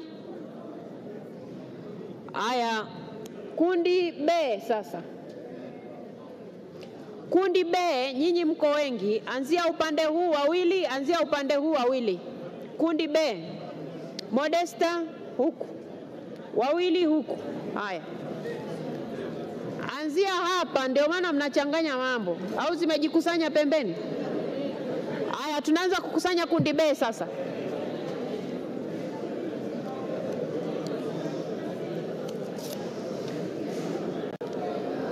Waheshimiwa bunge, ushauri, kwa sababu kura ni siri na umeifunga, mpe mtu wa pembeni kuliko kumfanya mtumishi azunguluke kwenye viti. Kura ni siri na umeifunga, mpe mtu wa pembeni ili wapite kwenye hayo maeneo ya kupita.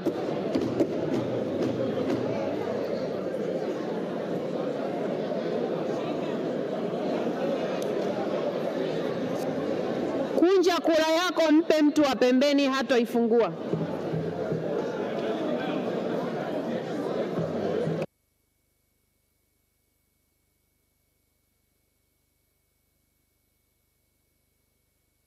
Kusanya kura lipo kundi B, yakiwa yamesalia kundi C na kundi D, nasi tunaendelea kuzitazama.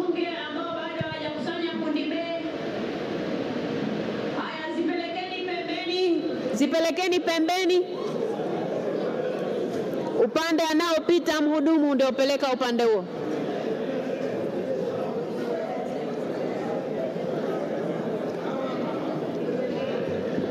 Mheshimiwa Kitila ndio uko pembeni, tukusanyie kura. Naona majirani zako bado wanapeperusha hapo.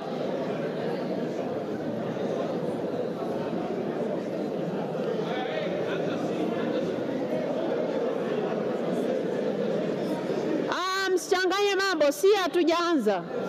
Wenye karatasi B wanyoshe juu. Karatasi B.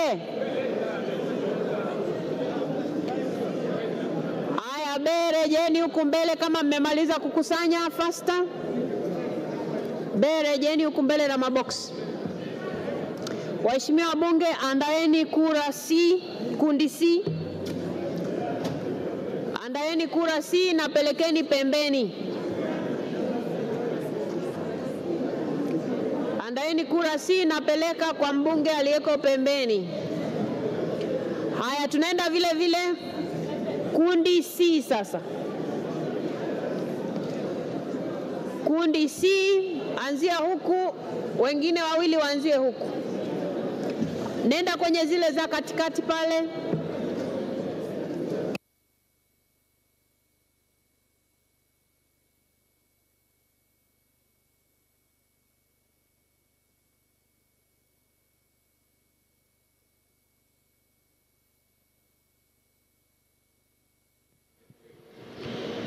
Sifa ya 4 ya mtu kuchaguliwa kuwa mbunge wa bunge la Jumuiya ya Afrika Mashariki ni kwamba asiwe mtumishi wa Jumuiya ya Afrika Mashariki, na sifa ya 5 awe na uzoefu na nia ya kuendeleza malengo na madhumuni ya Jumuiya ya Afrika Mashariki.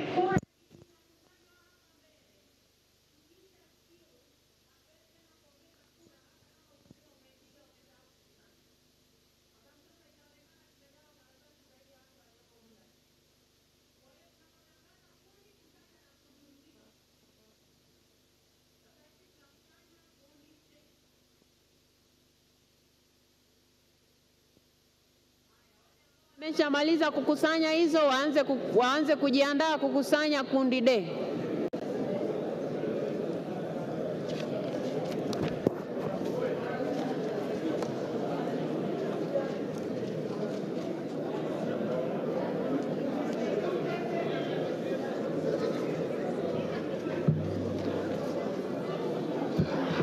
Haya, kundi C rejeni mbele haraka.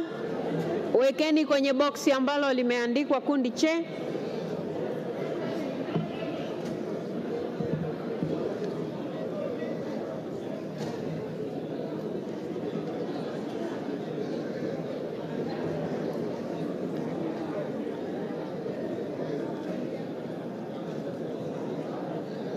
Haya, anzeni kukusanya kundi D. Waheshimiwa bunge, peleka kwa mbunge aliyeko pembeni. Kundi D zinaanza kukusanywa sasa.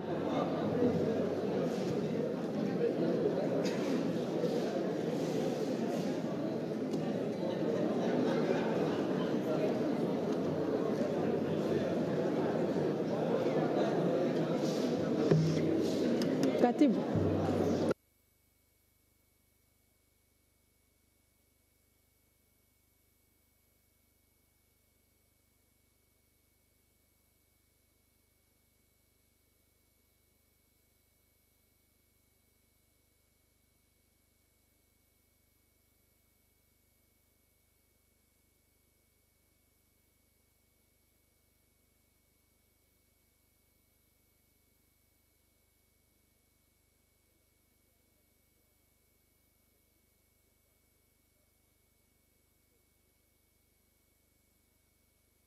Tazama sifa 4 na sasa tunaitazama sifa ya 5.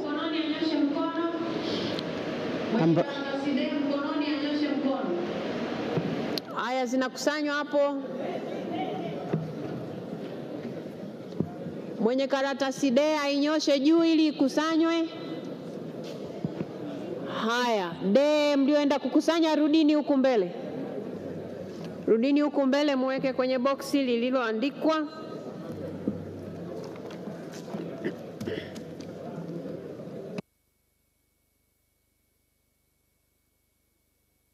Ya kifungu cha kwanza ya mkataba, muda wa ubunge katika bunge la Afrika Mashariki ni miaka 5, ambapo mbunge anaweza kuchaguliwa tena kwa kipindi kingine cha miaka 5. Na kama ambavyo umeshuhudia wakati wagombea wakigombea wakijinadi kuomba kuchaguliwa katika nafasi hizi, wapo ambao wamesema tayari. Naam, tumsikilize Spika wa Bunge. Sasa linalofuata ni la kuhesabu hizi kura, na kanuni zinanipa mimi mamlaka ya kuchagua watu ambao nataka wakanisaidie kusimamia hili zoezi la kuhesabu kura pamoja na wasaidizi kutoka ofisi ya katibu. Kwa hivyo nimewateua waheshimiwa wabunge wawili, Mheshimiwa Dr. Joseph Kizito Mhagama na Mheshimiwa Grace Tendega. Kwa hiyo waheshimiwa wabunge wawili hawa wataenda kutazama hilo zoezi la kuhesabu kura na wataongozana na hawa wengine ambao wanaenda kuhesabu. Katibu, kwa namna mlivyojipanga sasa,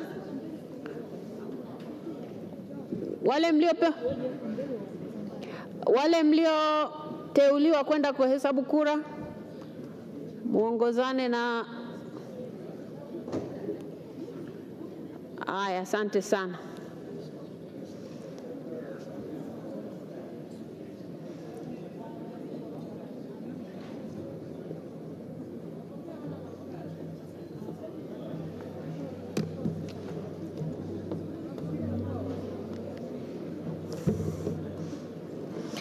Naona kuna wabunge wanajiuliza tatizo, ndio maana wanasema nikisimama hapa mwe mnanisikiliza, kwa sababu kuna maswali mnauliza ambayo yameshasomwa utaratibu hapa. Wagombea wako 20, mnataka kila mgombea akawe na wakala. Kanuni yetu ya 11 inaeleza utaratibu. Kwa hiyo na mmesomewa humu ndani, na ndio maana wameteuliwa hao wawili kwa ajili ya kwenda kufanya kazi hiyo. Kwa hiyo msiwe na wasiwasi, msiwe na wasiwasi. Waheshimiwa bunge, sasa kura zimeenda kuhesabiwa kwa kutumia kanuni ya 5. Kwa kutumia kanuni ya 5 ambayo inanipa mamlaka ya kutazama uendeshaji bora wa bunge na mambo nayo. Na sasa hapa tuna ratiba mbele yetu na wagombea kama mlivyoona wako 20. Kwa kila mtu lazima ahesabiwe kura zake, zoezi ambalo litachukua muda kidogo. Sasa kwa kutazama ratiba yetu, tuna ratiba manake baada ya uchaguzi bado kuna mambo mengine yanapaswa kuendelea. Sasa kwa kutumia mamlaka nilionayo chini ya kanuni ya 5, pamoja na kwamba nayo yote naweza kufanya maamuzi, lakini nimeamua kufanya maamuzi leo ya kidemokrasia. Kuna namna mbili, either tuendelee na ratiba iliyoko hapa tukisubiri matokeo, au turudi saa 11 tupewe matokeo na tuendelee na ratiba. Sasa demokrasia, tuendelee na ratiba ama turudi saa 11? Tuendelee na ratiba. Tuendelee na ratiba. Katibu.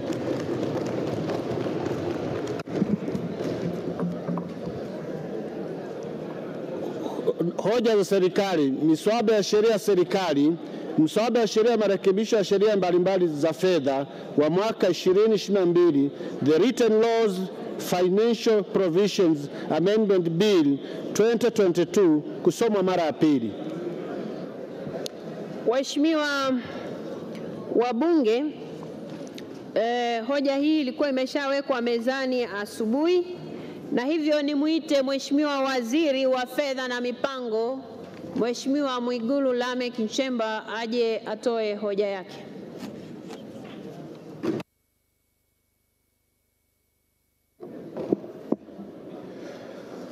Mheshimiwa Spika, naomba kutoa hoja kwamba mswada wa marekebisho ya sheria mbalimbali za fedha mwaka 2022, the Written Laws Financial Provision Amendment Act 2022, pamoja na marekebisho yake sasa usomwe kwa mara ya pili. Mheshimiwa Spika, awali ya yote napenda kutoa shukrani za dhati kwa kamati ya Bunge ya Bajeti chini ya mwenyekiti wake Mheshimiwa Silo Daniel Baran, mbunge wa Babati Vijijini, kwa kujadili kwa kina mswada huu na kutoa ushauri mbalimbali ili kuboresha. Mheshimiwa Spika, napenda kuhakikishia bunge lako tukufu kwamba mswada huu umezingatia kwa kiasi kikubwa ushauri na mapendekezo ya kamati ya Bunge ya Bajeti. Aidha, namshukuru pia mwanasheria mkuu wa serikali kwa kuandaa mswada huu pamoja na marekebisho yake. Lengo la mswada huu ni kufanya marekebisho kwenye sheria zinazosimamia kodi na mrabaha kwa kubadili viwango vya kodi pamoja na mrabaha na kuweka taratibu za utoaji vivutio kwa wawekezaji ili kuhamasisha uzalishaji kwa viwanda vya ndani ya nchi pamoja vya mbolea pamoja na magunia ya mkonge, pamoja na kuondoa changamoto zilizopo hivi sasa katika utekelezaji wa sheria ya uwekezaji Tanzania sura namba 38. Mheshimiwa Spika, sheria zinazopendekezwa kufanyiwa marekebisho ni sheria zifuatazo. Moja, ushuru wa bidhaa sura namba 147. 2, sheria ya kodi ya mapato sura namba 332. 3, sheria ya madini sura namba 123. 4, sheria ya ushuru wa barabara na mafuta sura namba 220. Na 5, sheria ya kodi ya ongezeko la thamani sura namba 148. Maudhui ya mswada. Mheshimiwa Spika, mswada huu umegawanyika katika sehemu 6, ambapo sehemu ya kwanza inahusu masharti ya utangulizi ambayo yanajumuisha jina la mswada na namna ya ambavyo sheria mbalimbali zinazopendekezwa kurekebishwa. Mheshimiwa Spika, sehemu ya pili ya mswada yenye ibara ya 3 hadi ya 5 inapendekeza kurekebisha sheria ya ushuru wa bidhaa sura namba 147 ambayo kifungu cha 128 kinapendekezwa kurekebishwa ili kumpa mamlaka waziri mwenye dhamana ya masuala ya fedha baada ya kupata idhini ya baraza la mawaziri kusamehe ushuru kwenye bidhaa zitakazotumika katika utekelezaji wa miradi ya uwekezaji mahiri na mahiri maalum idhinishwa na Kamati ya Taifa ya Uwekezaji yani NISCI. Hata hivyo, iwapo itabainika kwamba msamaha uliotolewa kwa mwekezaji umetumika tofauti na malengo yaliyokusudiwa, msamaha huo husika utafutwa na mwekezaji atalazimika kulipa kodi iliyosamehewa. Marekebisho hayo yanapendekezwa yanalenga kuianisha masharti ya sheria hii na masharti ya sheria ya uwekezaji Tanzania ili kuboresha utekelezaji wa vivutio vinavyotolewa kwa wawekezaji. Vile vile sehemu hii inapendekeza kurekebisha jedwali la 4 la sheria hii kwa kuongeza ushuru wa bidhaa kwenye mvinyo unaotokana na zao la zabibu unaoingizwa kutoka nje ya nchi kutoka shilingi 2466.45 kwa lita hadi shilingi 5600 kwa lita. Lengo la marekebisho haya yanayopendekezwa ni kuwezesha mvinyo unaozalishwa na zabibu zinazolimwa hapa nchini kuweza kushindana kwenye soko la ndani na mvinyo unaotoka nje ya nchi. Hii itasaidia kuhakikisha upatikanaji wa soko la zabibu zinazolimwa hapa nchini. Mheshimiwa Spika, hivi sasa wakulima wa zabibu nchini, hususan wakulima wa mkoa wa Dodoma, wanashindwa kupata soko la uhakika kwa mazao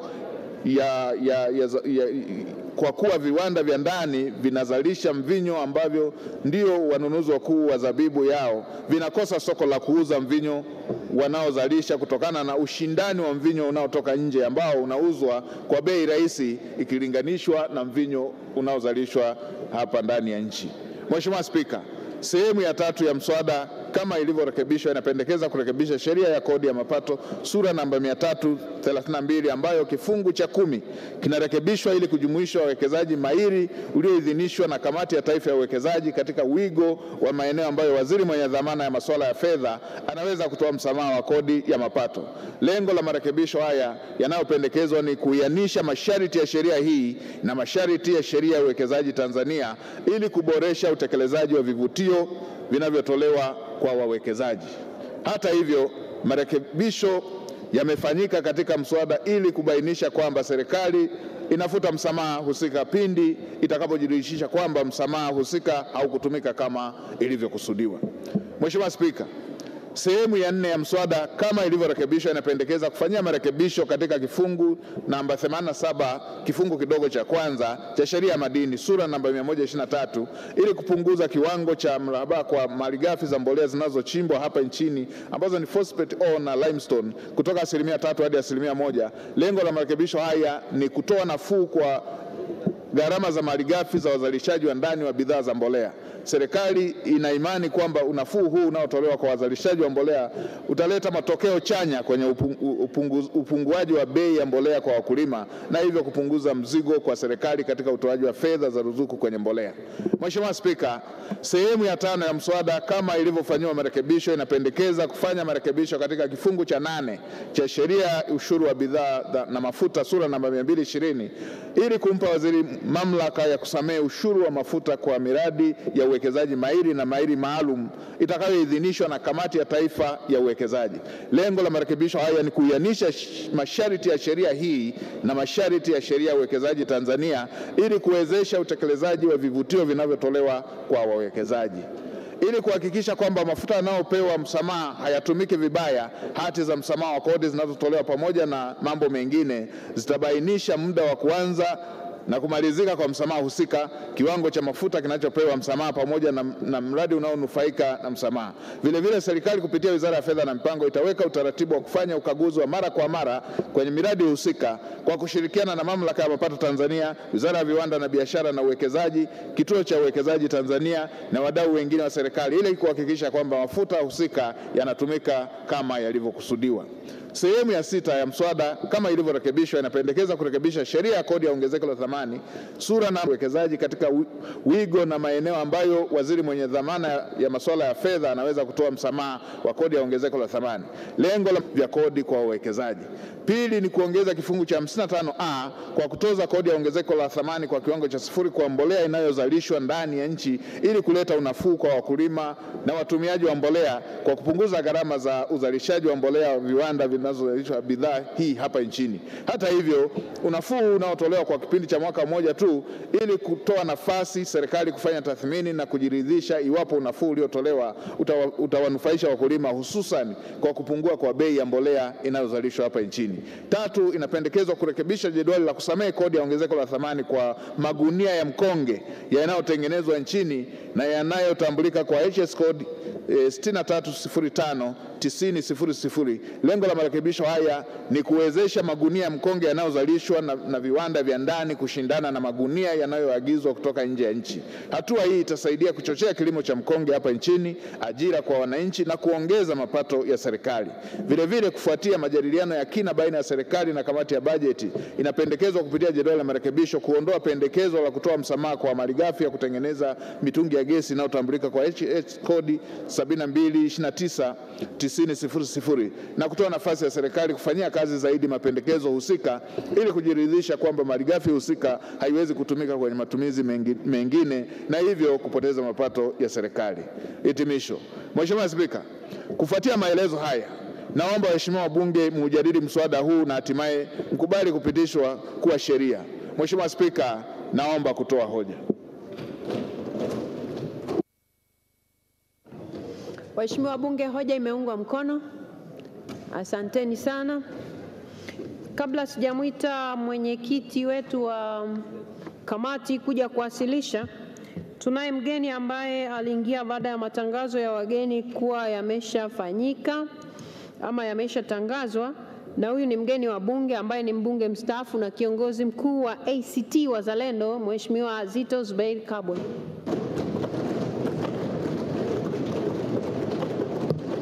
Sijui amekaa upande gani, niliambiwa ameingia humu ndani. Karibu sana. Waheshimiwa wabunge, sasa nimwite mwenyekiti wa kamati yetu ya kudumu ya bunge ya budget, Mheshimiwa Daniel Siro Baran. Karibu sana.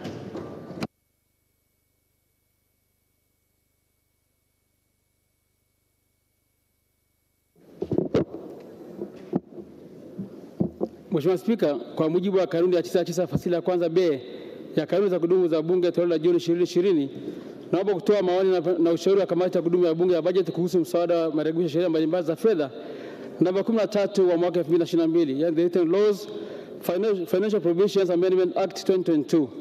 Mheshimiwa Spika, tarehe 19 Septemba 2022, Naibu Waziri wa Fedha na Mipango aliwasilisha bungeni mapendekezo ya serikali kuhusu mswada wa mabadiliko ya sheria za fedha namba 13, na baada ya kuwasilisha mswada huo, Mheshimiwa Spika uliagiza kamati ya kudumu ya Bunge ya bajeti kuchambua mswada huo ili baadaye maoni yake yawasilishwe bungeni.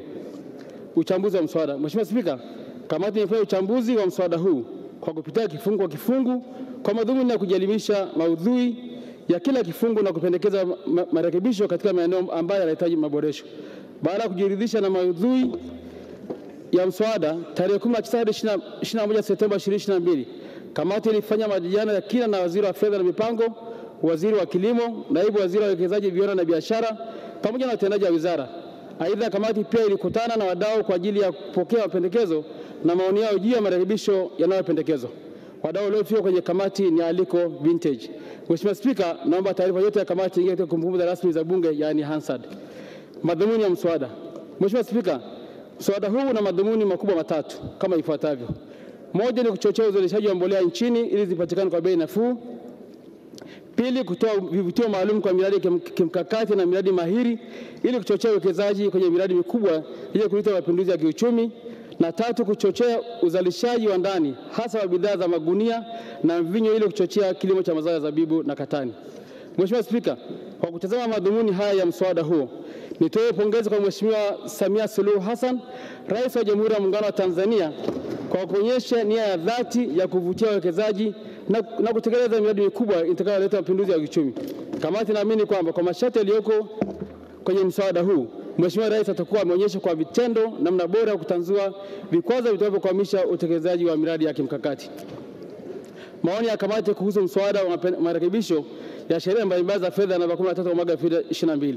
Mheshimiwa Spika, mswada huu unafanya mabadiliko katika sheria 5 za kodi ambazo ni sheria ya ushuru wa bidhaa sura 147, sheria ya kodi ya mapato sura 332, sheria ya madini sura ya 123, sheria ya ushuru wa mafuta sura 220 na sheria ya kodi ya ongezeko la thamani yani VAT sura 148. Baada ya majadiliano ya kina baina ya kamati na serikali, kamati ina maoni na pendekezo yafuatayo. Kuhusu sheria ya ushuru wa bidhaa sura 147. Mheshimiwa Spika, serikali inapendekeza kurekebisha kifungu cha 128 ili kumpa mamlaka waziri mwenye dhamana na masuala ya fedha baada ya kupata idhini ya baraza la mawaziri kusamia ushuru kwenye bidhaa zitakazotumika katika utekelezaji wa miradi ya uwekezaji mahiri na kimkakati itakayoidhinishwa na Kamati ya Taifa ya Uwekezaji yani INISC, pamoja na kupandisha ushuru wa bidhaa za mvinyo kutoka nje kutoka shilingi 2460 hadi shilingi 5600 kwa lita ili kulinda wakulima wa ndani wa zao la zabibu. Mheshimiwa Spika, kamati ilibaini kuwa nchi za jirani zinatoza kati ya shilingi 5000 hadi 5500 kwa lita ya mvinyo unaotoka nje. Hivyo hatua hii inahuisha viwango vinavyotozwa katika nchi wanachama wa Afrika Mashariki. Aidha, hatua hii inaleta usawa wa kiushindani kati ya wazalishaji wa zao la zabibu nchini dhidi ya mataifa mengine ambayo yameendelea sana katika uzalishaji wa zao hili. Hivyo kamati inakubaliana na pendekezo hili ambalo lina nia njema ya kusaidia na kuinua viwanda vya ndani na kuwa shindani. Hata hivyo, kamati inashauri serikali kuhakikisha inasimamia ubora wa mvinyo unaozalishwa ndani ya nchi pamoja na kuchochea kilimo cha aina mbalimbali za zabibu ili kuhakikisha kwamba malighafi hii muhimu kwa utengenezaji wa mvinyo yanapatikana ndani ya nchi. Aidha, kamati ilishauri serikali na serikali ilikubali kuweka sharti kwamba endapo msamaha utatumika kwa namna ambayo haijakusudiwa, msamaha huo utaondolewa na mhusika atalazimika kulipa ushuru stahiki. Marekebisho haya yanaonekana kupitia jalada la marekebisho ya serikali. Sheria ya kodi ya mapato sura 332. Mheshimiwa Spika, kifungu cha 10 kinarekebishwa ili kujumuisha uwekezaji mahiri ulioidhinishwa na Kamati ya Taifa ya Uwekezaji katika wigo wa maeneo ambayo waziri mwenye dhamana ya masuala ya fedha anaweza kutoa msamaha wa kodi ya mapato. Aidha, mapendekezo haya yanabainisha kwamba misamaha ya kodi ya mapato itakayokuwa inatolewa kupitia mikataba ambayo serikali inaingia na ndio itatumika wakati wa kukotoa kodi ya mapato. Mheshimiwa Spika, hatua hii ina nia njema ya kutanzua mkwamo wa miradi kimkakati ya wawekezaji mahiri. Uzoefu unaonyesha kuwa kuna baadhi ya wawekezaji mahiri wametumia mikataba yao vibaya na kuhakikisha kwamba serikali haipati mapato yake inayostahili. Aidha, kamati inashauri serikali na serikali ilikubali kuweka sharti la kwamba endapo msamaha utatumika kwa namna ambayo haijakusudiwa, msamaha huo utaondolewa. Marekebisho haya yanaonekana kupitia jedwali la marekebisho la serikali. Sheria ya madini sura 123. Mheshimiwa Spika, Kifungu cha 87 kifungu cha kwanza kinarekebishwa ili kupunguza kiwango cha mrabaha kwa malighafi za mbolea zinazochimbwa hapa nchini kutoka 3% hadi 1%. Kamati imekubaliana na mapendekezo ya serikali. Hata hivyo, imeishauri serikali hatua hii iwe ni ya mwaka mmoja ili kuangalia endapo inatimiza malengo yaliyokusudiwa. Aidha, kwa kuwa sekta ya mbolea imepata msamaha kwenye kodi ya ongezeko la thamani kwa kutoza kwa kiwango cha 0%, na pili kupunguzia mrabaha, ni vyema sasa serikali ikaweka utaratibu wa kupanga bei elekezi kwa mbolea inayozalishwa ndani ili kuhakikisha kwamba mbolea hii inamfikia mkulima kwa bei nafuu. Endapo suala la bei litaachiwa kwa wamiliki wa viwanda, ni wazi kwamba wana manufaa haya hayatamfikia mkulima na badala yake ya wazalishaji watajitengenezea faida ya kupindika, yani supernormal profit. Mheshimiwa Spika, kamati ilishauri serikali na ikakubali kuongeza madini ya chokaa yanayotumika kwa ajili ya kuzalisha mbolea nayo kutoza mrabaha wa 1% ili pia viwanda vinavyotumia madini hayo navyo kunufaika na punguzo hilo. Lengo la msingi ni kuongeza uzalishaji wa mbolea ndani ya nchi na kupunguza bei kwa wakulima. Sheria ya ushuru wa mafuta ya barabara. Mheshimiwa Spika, kifungu cha 8 kinarekebishwa ili kumpa waziri mamlaka ya kusamehe ushuru wa mafuta kwa miradi ya wekezaji mahiri na mahiri maalum itakayoidhinishwa na kamati ya NISC. Uzoefu unaonyesha kwamba kama kuna moja ya msamaha ambao umetumika vibaya ni msamaha wa ushuru wa mafuta. Hivyo kutokana na uzoefu huo, kamati inaishauri serikali masuala yafuatayo. Kwanza, kuwepo na muda maalum wa kusamehe ushuru kwenye mafuta baada ya mradi kukamilika. Pili, kwa kuwa mfumo wa kuagiza mafuta ni wa pamoja, lazima kuwe na namna ama kutofautisha kwa vinasaba au uuzaji wake ili kuondoa mwanya wa matumizi mabaya. Tatu, kuweka mfumo wa usimamizi ili kuzuia mafuta yaliyokuwa yatumike kwa ajili ya miradi kutumika katika shughuli tofauti. 4, inashauriwa pia kwamba sharti la kuondoa msamaha lilopo katika kanuni za sheria hii litekelezwe endapo itaonekana msamaha umetumika vibaya. Mheshimiwa Spika, ushauri huu wa kamati ni kuhakikisha kwamba msamaha huu usije ukasababisha uuzaji holela wa mafuta hapa nchini, yani dumping. Aidha, kamati ilishauri serikali na serikali ikubali kuweka sharti la kwamba endapo msamaha utatumika kwa namna ambayo haijakusudiwa, msamaha huo utaondolewa na mhusika atalazimika kulipa ushuru stahiki. Marekebisho hayo yanaonekana kupitia jedwali la marekebisho ya serikali.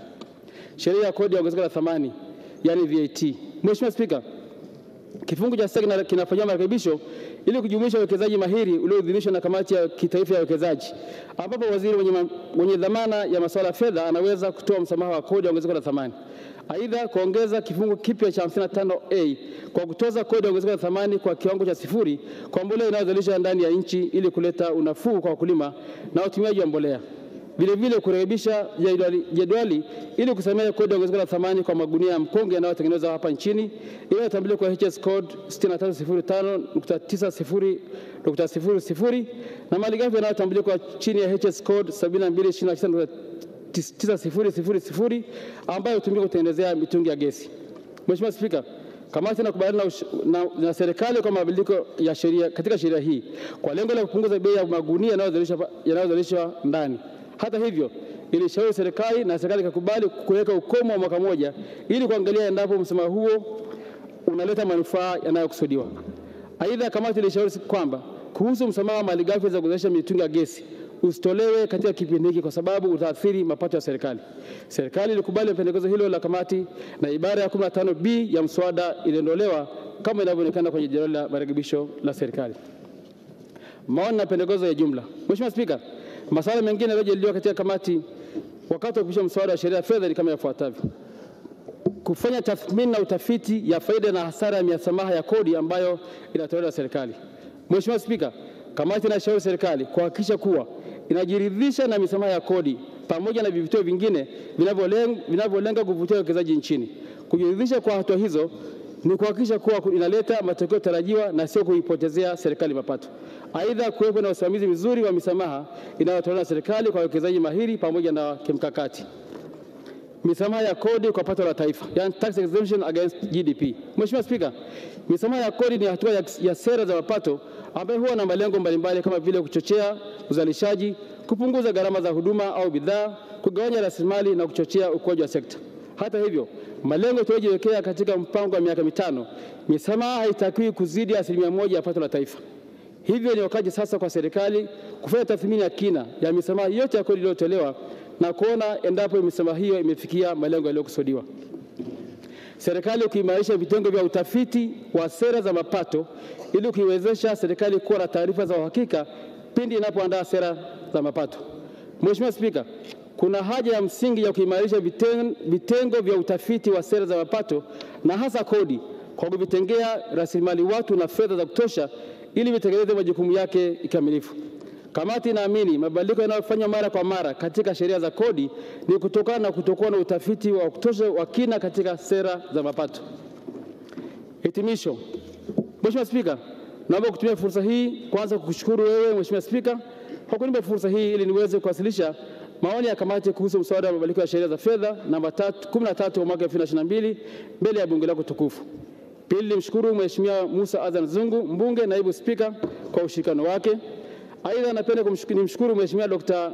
Miguru Lameck Nchemba, mbunge waziri wa fedha na mipango, Mheshimiwa Hassan Chande, mbunge naibu waziri wa fedha na mipango, Mheshimiwa Hussein Bashe, mbunge waziri wa kilimo, Mheshimiwa Exaud Kigahe, mbunge naibu waziri wa uwekezaji, viwanda na biashara, ofisi ya mwanasheria mkuu wa serikali na ofisi ya mwandishi wa sheria wa bunge kwa ushirikiano wao kwa kamati. Aidha, napenda kuwashukuru watendaji wote wa Wizara ya Fedha na Mipango na ofisi ya mwanasheria mkuu wa serikali kwa maoni na ushauri wao uliowezesha kamati kuchambua mswada huu hadi kufikia hatua hii. Mheshimiwa Spika, napenda kumshukuru Mheshimiwa Omar Kigua, makamu mwenyekiti wa kamati ya budget, na vile vile napenda kuwashukuru wajumbe wa kamati ya budget kwa umakini, umahiri na uvumilivu wao katika kipindi cha uchambuzi wa mswada huu, hasa ukizingatia kwamba muda haukuwa rafiki sana. Naomba orodha yao ya majina ya wajumbe hao yaingia katika kumbukumbu rasmi za bunge, yani Hansard.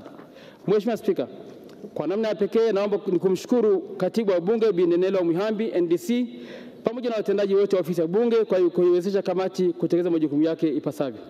Aidha, napenda kuishukuru sekretarieti ya kamati ya budget ikiongozwa na ndugu Michael Kadebe ambaye ni mkurugenzi wa idara ya budget kwa kuratibu shughuli za kamati pamoja na kutoa ushauri wa kitaalamu na hatimaye kukamilika kwa taarifa hii kwa wakati. Mheshimiwa Spika, naomba kuwasilisha na naunga mkono hoja.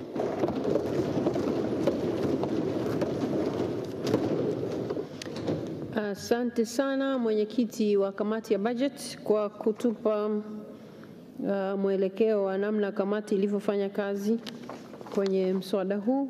Waheshimiwa wabunge, nayo orodha hapa ya wabunge ambao wameomba kuchangia kwenye hoja hii.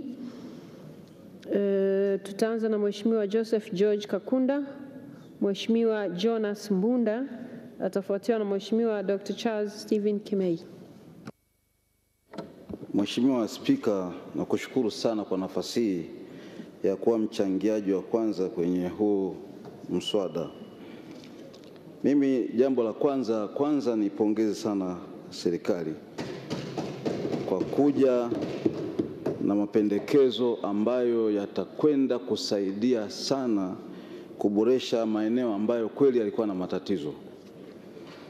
Hizi sheria 5 zilizorekebishwa zilikuwa yale maeneo yanayorekebishwa yalikuwa yanaleta matatizo ya kuchelewesha hasa baadhi ya miradi na kuchelewesha uwekezaji na kuathiri hasa eneo la wakulima. Mheshimiwa Spika, tunao miradi mikubwa ya kimkakati ya uwekezaji mahiri imechelewa kwa muda mrefu. Mradi kama Liganga na Mchuchuma na miradi mingine ya aina hiyo, kama hii miradi ambayo tunaendelea kuzungumza kuhusu ujenzi wa bandari ya Bagamoyo ina elements kama hizo. Na hisi kwamba sheria hii, marekebisho haya hasa kwenye eneo hilo yamechelewa sana na yametuchelewesha kweli kupata faida kubwa kutokana na uwekezaji kwenye miradi hii mikubwa. Una sheria ya uwekezaji nzuri, imeweka utaratibu mzuri, tunakwenda kwenye baraza la ushauri ile la uwekezaji chini ya waziri mkuu mwenyewe kabisa, na mawaziri ni wajumbe, lakini wakitoa maamuzi au ushauri au mapendekezo, waziri wa fedha alikuwa anakosa power ya kuweza kutekeleza mapendekezo ambayo yametoka kwenye NISC. Kwa hiyo Mheshimiwa Spika, marekebisho ambayo yanakuja kupitia marekebisho haya yanakwenda kumpa nguvu sasa waziri wa fedha baada ya approval ya baraza ili aweze kutekeleza mapendekezo ya baraza la uwekezaji chini ya ofisi ya waziri mkuu. Kwa hiyo mimi nilikuwa napenda kuwashawishi wenzangu kwamba tukubali, bunge likubali marekebisho haya ili kuweza kuisaidia nchi kutekeleza miradi mikubwa ambayo ina faida kubwa kwa nchi. Nipongeze sana kile kipengele ambacho kimewekwa cha kuweka angalizo ili hawa watakaopewa misamaha wasitumie vibaya. Hiyo napenda kuiomba serikali iwe macho ili hawa ndugu zetu ambao watakuwa wamepewa misamaha basi waitumie vizuri misamaha hiyo kwa mujibu wa sheria.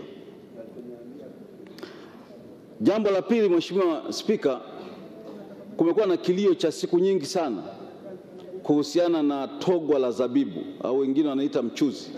Tulikuwa tunabishana ni mchuzi au togwa. Mimi nadhani mchuzi ni ule wa nyama. Sasa hii kuita mchuzi wa zabibu kidogo ilikuwa inaleta shida. Kwa hiyo mimi napenda kutumia neno togwa la zabibu. Wakulima wengi wa Dodoma hapa walikuwa wanalalamika sana kwamba wanakosa soko na mambo kama hayo. Kwa hiyo hii hatua inayopendekezwa hapa ya kuongeza kodi kwenye uagizaji wa nje wa bidhaa hizi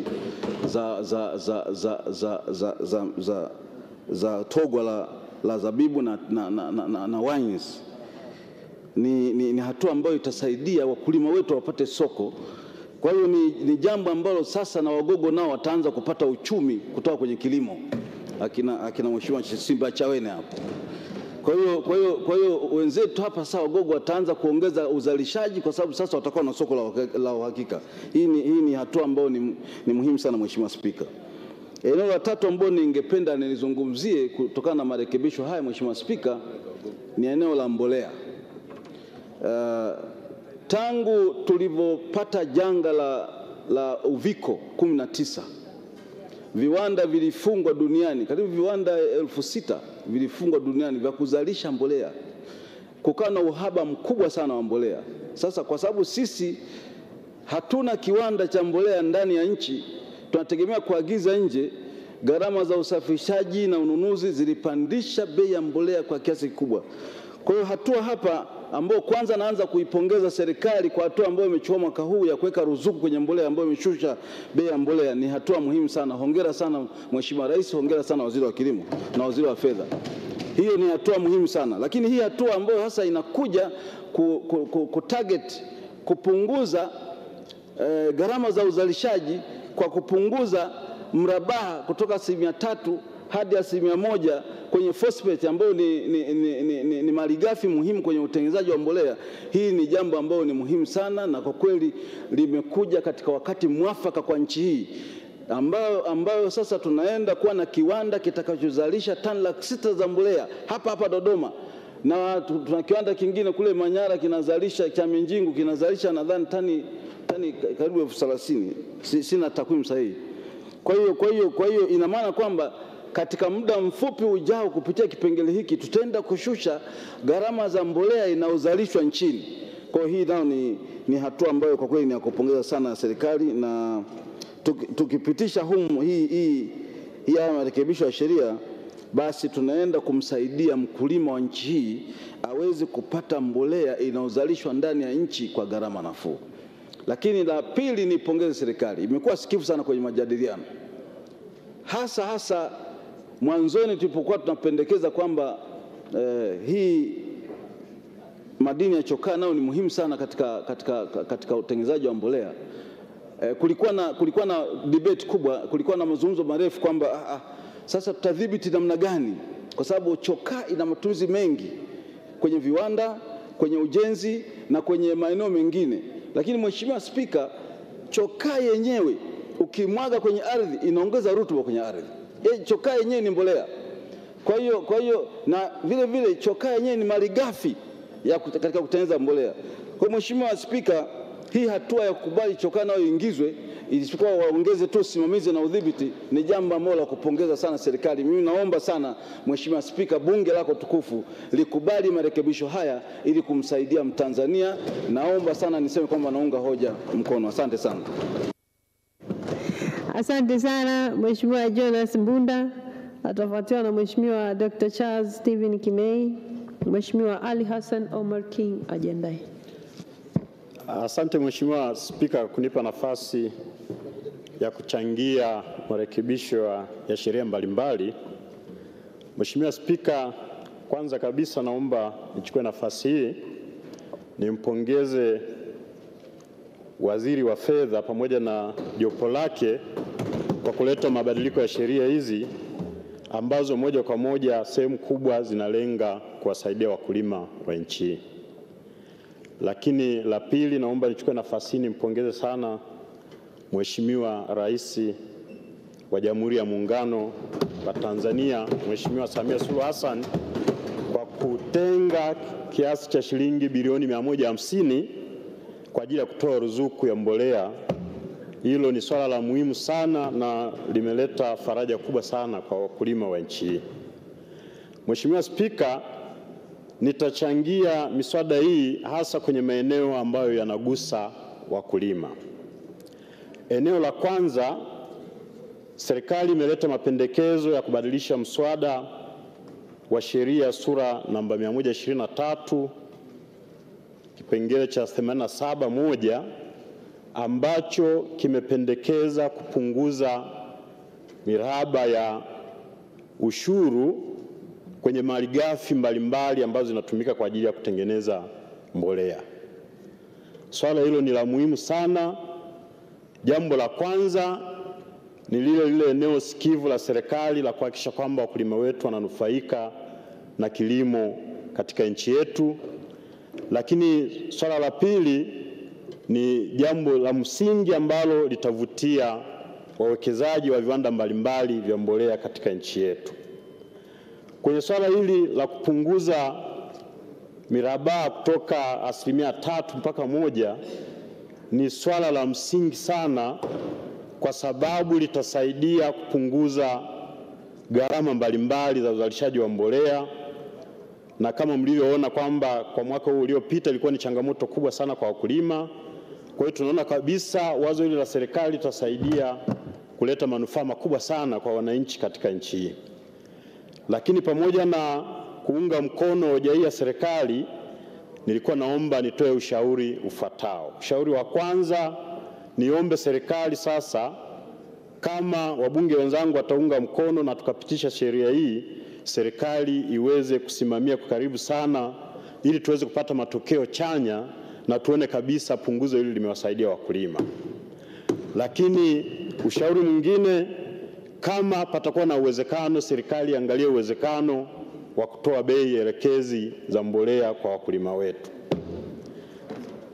Mheshimiwa Spika, mabadiliko hayo tungeomba yahusishe madini zote ambazo zitatumika kwa ajili ya kutengeneza mbolea.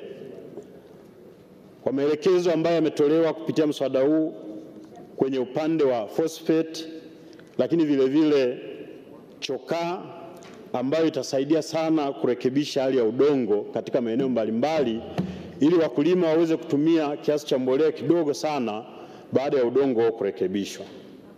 Mheshimiwa Spika, kama nilivyosema awali, hoja yangu italenga hasa kwa maeneo ambayo yanamnufaisha mkulima. Hoja ya pili, nakuja kwenye ushuru wa ongezeko la thamani. Wakulima wa mazao mbalimbali, ukichukulia mfano kahawa, korosho na mazao mengine, kwa muda mrefu walikuwa wakilipa gharama kubwa sana ya magunia katika kuhifadhia hayo mazao mbalimbali. Na gharama hizo zinatokana na uzalishaji, gharama kubwa ya uzalishaji wa hayo magunia ya katani. Tunavyo viwanda zaidi ya 100 ambavyo vinazalisha magunia ya katani, lakini wakulima walikuwa wanalipa bei kubwa sana kwa gunia moja la kuwekea kahawa au korosho kutokana na gharama kubwa ya uzalishaji. Kwa hiyo sheria sura namba 148 ambayo serikali itatoa unafuu, itatoa exemption kwenye uzalishaji wa hayo magunia, itasaidia sana kupunguza bei kubwa ya magunia na itapelekea kuwapa unafuu wakulima wetu kuweza kupata kipato kikubwa, kwa sababu bei ya gunia moja ambalo watakuwa wanatumia kuwekea mazao yao itakuwa imepungua. Hiyo nayo itaendelea kuleta faraja kwa wakulima na itaendelea kuleta hamasa kubwa sana ya wakulima kuona kwamba mazao ambayo wanalima yanawasaidia kwenye masuala ya maisha. Mheshimiwa Spika, swala la mwisho naomba nichangie kwenye jedwali la 4 linalohusu mapendekezo ya serikali ya kuongeza ushuru wa mvinyo kutoka shilingi 2,466 na senti 45 kwa lita hadi shilingi 5,600 kwa lita. Hiyo itasaidia sana kupunguza bidhaa zinazotokana na mvinyo kuingia nchini na itasaidia sana kulinda soko la wakulima wa zao hili la zabibu, ili kuweza kuwapa hamasa kubwa zaidi ya kuendelea kujali kilimo chao na kuwafanya waridhike na hali halisi ya kilimo. Lakini pamoja na hilo, nilikuwa naomba nishauri serikali kuzingatia mambo yafuatayo. Swala la kwanza, serikali isimamie sasa ubora wa uzalishaji wa mvinyo ambao tunazalisha ndani ya nchi, ili kuhakikisha kwamba tunaingia kwenye ushindani kwenye soko la mvinyo. Lakini swala la pili, baada ya kupitisha sheria hii, serikali iangalie kama mvinyo unaozalishwa nchini utaweza kutosheleza mahitaji ya viwanda vyetu vinavyozalisha bidhaa za mvinyo hapa nchini. Mheshimiwa Spika, nakushukuru sana kwa kunipa nafasi. Naomba niunge hoja kwa miswada hii. Asante sana. Asante sana. Mheshimiwa Dr. Charles Stephen Kimei atafuatiwa na Mheshimiwa Ali Hassan Omar King. Mheshimiwa Cecilia Daniel Pareso ajiandae. Mheshimiwa Spika, nakushukuru sana kwa fursa hii, na nianze pia kwa kujiunga na wenzangu kumshukuru na kumpongeza sana Mheshimiwa Rais wetu anayeongoza serikali ya awamu ya 6 kwa kuanza kuchukua hatua madhubuti na za kimkakati za kuongeza uwekezaji na kasi ya uwekezaji katika uchumi wetu. Kwa vile mimi naona kwamba mswada huu una maudhui ya kimkakati kabisa, na sio tu kwamba tunaona kwamba kuna kupunguza hapa na pale, lakini utaona kwamba ni mswada au ni marekebisho ambayo yanaenda kumpa Mheshimiwa Waziri wa Fedha uwezo wa kufanya maamuzi ya haraka ili kuweza kuruhusu miradi ile mahiri na ya kimkakati kuanza hapa nchini upesi bila kusubiri bureaucracy ya kupeleka kwenye bunge, kwa sababu sheria za kikodi mara nyingi zinahitaji zirudi huku bungeni, na naamini kwamba Mheshimiwa Rais ameruhusu mswada huu uje ili uweze kufupisha ule mchakato wa mwekezaji kuweza kufika na kuanza mradi wake. Mheshimiwa Spika, kwa sisi tunaofahamu kwamba wawekezaji wote na miradi mingi inakuwa na mahitaji tofauti tofauti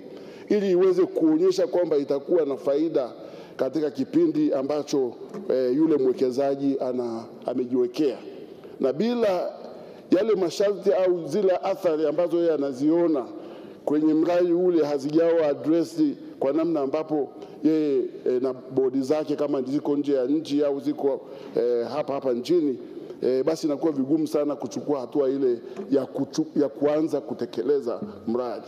Na mara nyingi watapita kwenye maeneo mbalimbali, wataanza TIC, wataenda kwenye ambao baadaye wataishia hata kwenye National Investment Sharing Council, ile kamati ya uwekezaji ya taifa, lakini kama hawana uhakika kwamba yale wanayojadili, yale walioahidiwa na taasisi hizi hayatatekelezwa haraka, lazima pengine aje bungeni yaulizwe maswali mengi, pengine yasipite, basi inakuwa ni vigumu sana miradi ile kuanza. Na mimi naamini kwamba hili mkakati wake unatokana na hilo kwamba sasa waziri wa fedha na niseme kwamba sio waziri tu wa fedha, na tumeridhika sana kule kwenye kamati yetu kuona kwamba waziri wa fedha atatekeleza haya baada pia kupitia kwenye cabinet kwa maeneo fulani, lakini ni mikakati, ni miradi ile ambayo imepita kwenye kamati ya taifa ya uwekezaji ambayo inasimamiwa na Mheshimiwa Waziri Mkuu,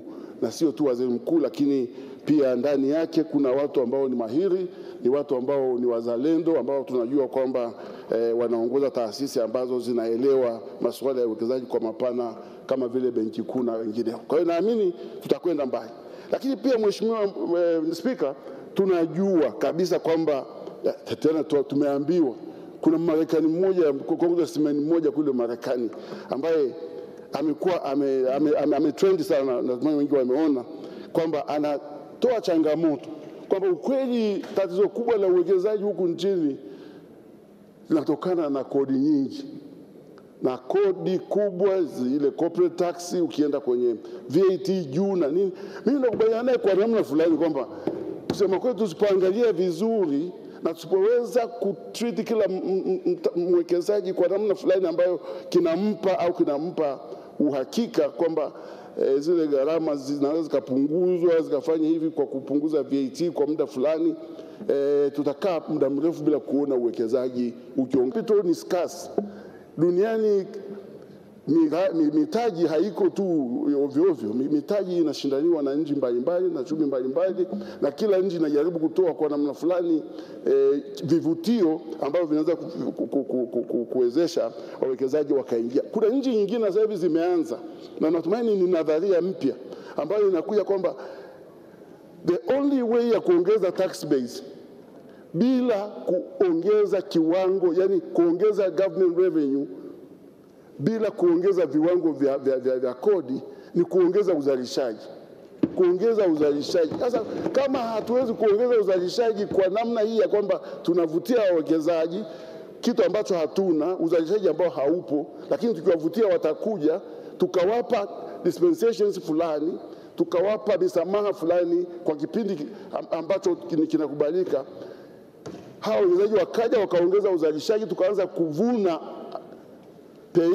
pay as you earn, yani kodi ya wafanyikazi, tukaanza kuvuna zote vile vingine ambavyo vinatokana na uzalishaji kuongezeka katika nchi hii, hatutafika mbali. Kwa hiyo naona kwamba hii nadharia, Mheshimiwa Waziri wa Fedha, nampongeza sana kwamba ameweza kuiona kwamba njia pekee sasa ya kuweza kuongeza tax base yake ni sio kuchukua tu from kilichopo, lakini tuongeze uzalishaji. Na hata kama tusipowakaribisha kwa kuwapa hizi dispensations wanazoomba, hatutakuwa nayo, uzalishaji hautakuwepo. Lakini tukifanya vile kwa muda kifupi watakuwepo, tutaona uzalishaji uongezeka na tax base yetu itakuwa ina grow na ni yake itakuwa inaenda vizuri.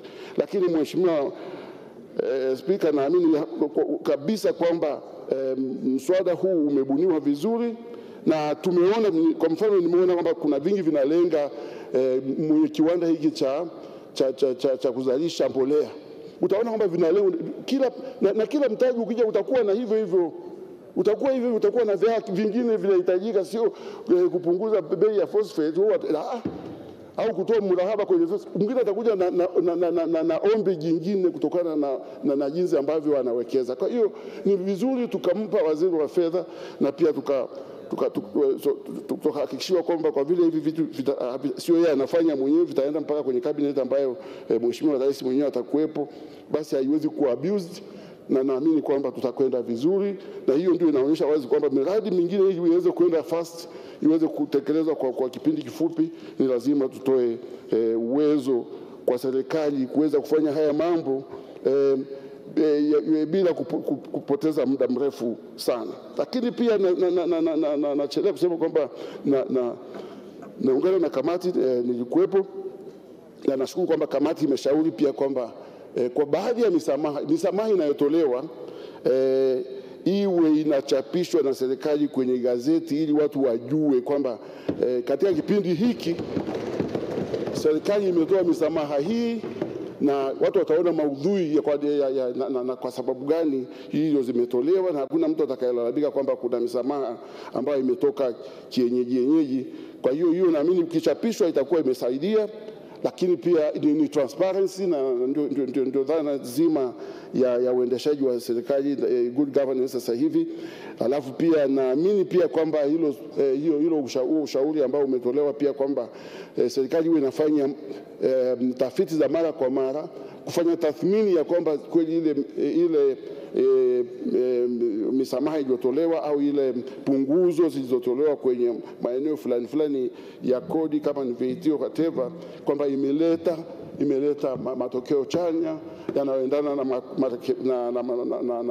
na maudhui ya marekebisho yaliyofanywa na Mheshimiwa Waziri.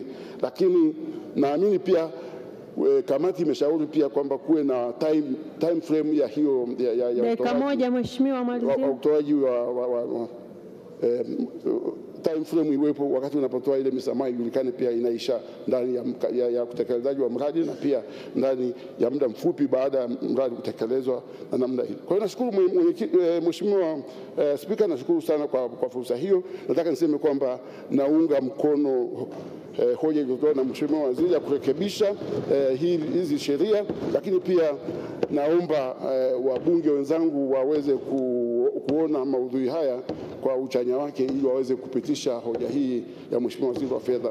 Asante sana. Asante sana.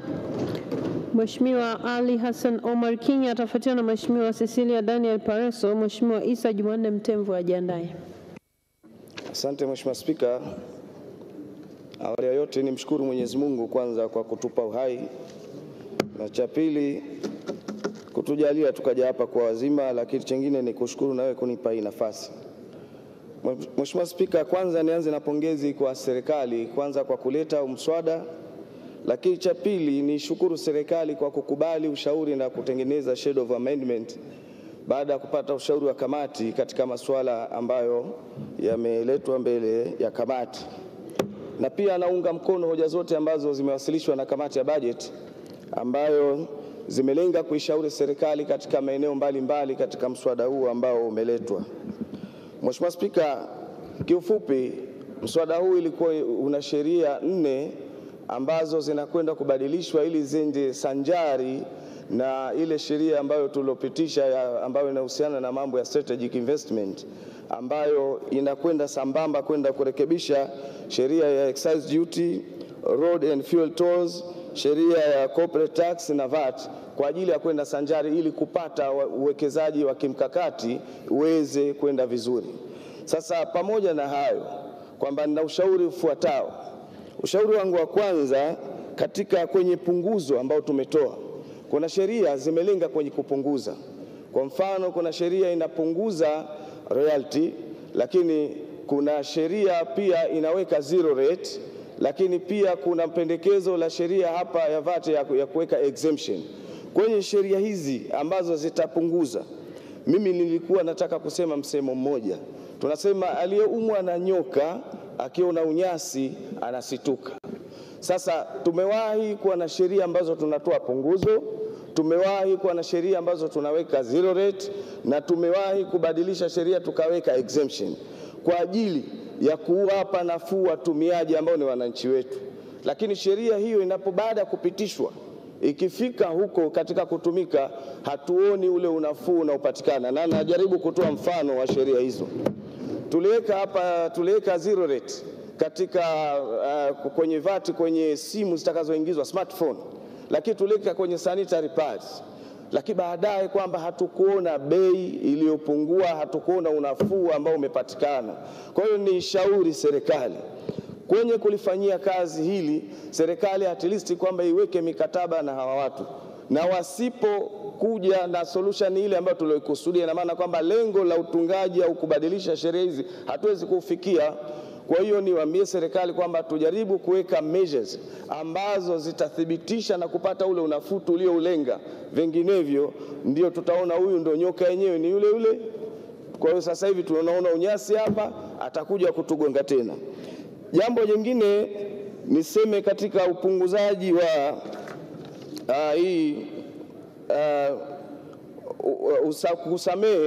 kusamehe excise duty kwa ajili ya miradi ya kimkakati.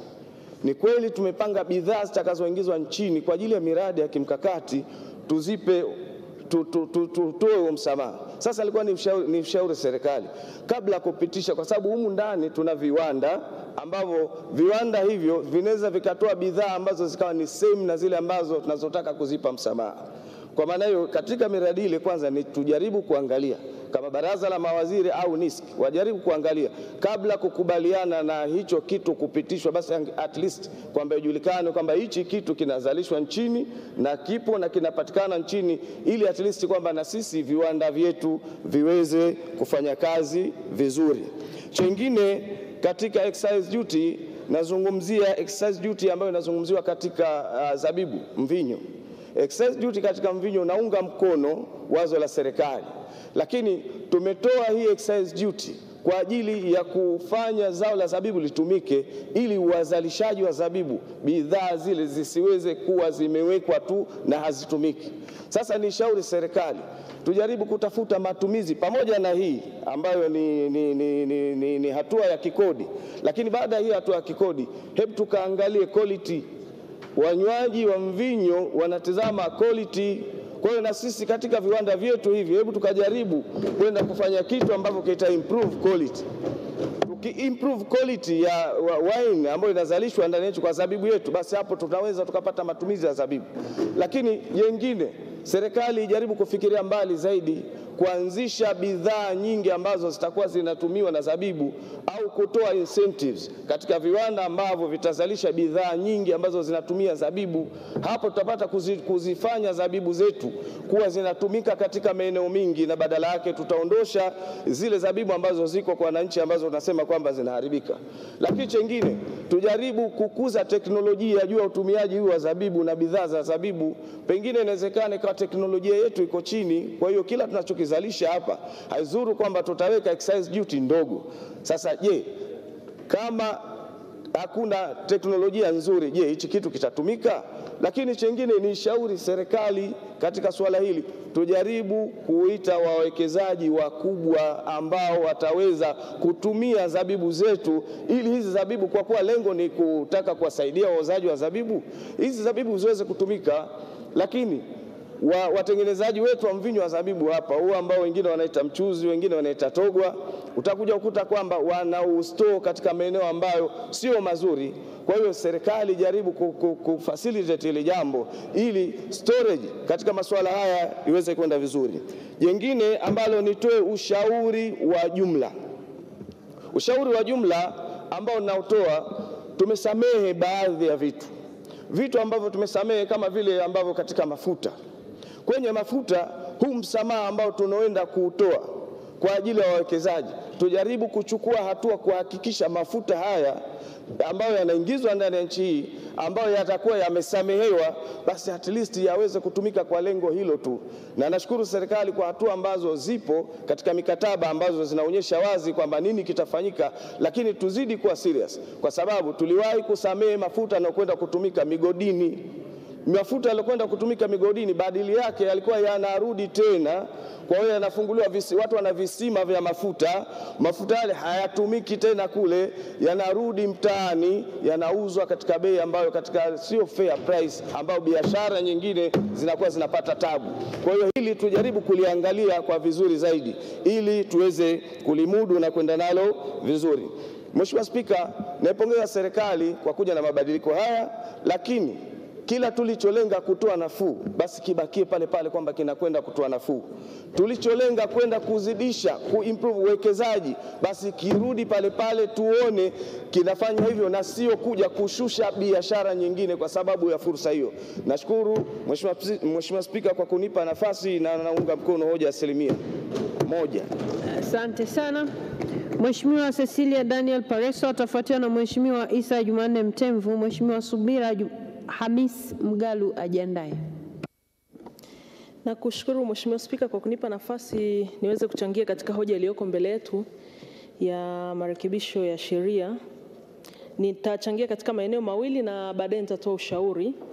Kwanza ni kuhusiana na sheria ya ushuru wa mafuta ya barabara sura namba 220. Serikali inapendekeza hapa kutoa msamaha wa kodi katika miradi mahiri na mahiri maalum.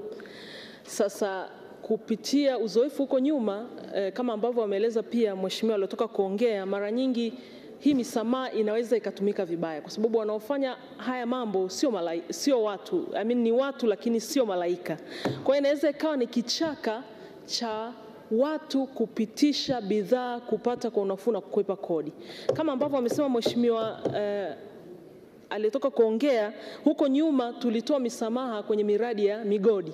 Watu wakawa wanapitisha mafuta, inaingia kwa mujibu wa taratibu, ikifika migodini mafuta inatoka inaenda mtaani, watu wanakwepa kodi. Kwa hiyo pamoja na mambo ambayo mmeeleza, kuimarisha mfumo wa usimamizi, kufanya ufuatiliaji, kuweka kipindi maalumu ambacho itainishwa katika kanuni, sasa haya yanayesemwa ni vema yakasimamiwa ipasavyo kuhakikisha kwamba malengo haya yaweze kufikiwa. Lakini kama haitoshi, ni lazima pia kupitia taarifa ambazo zitakuja bungeni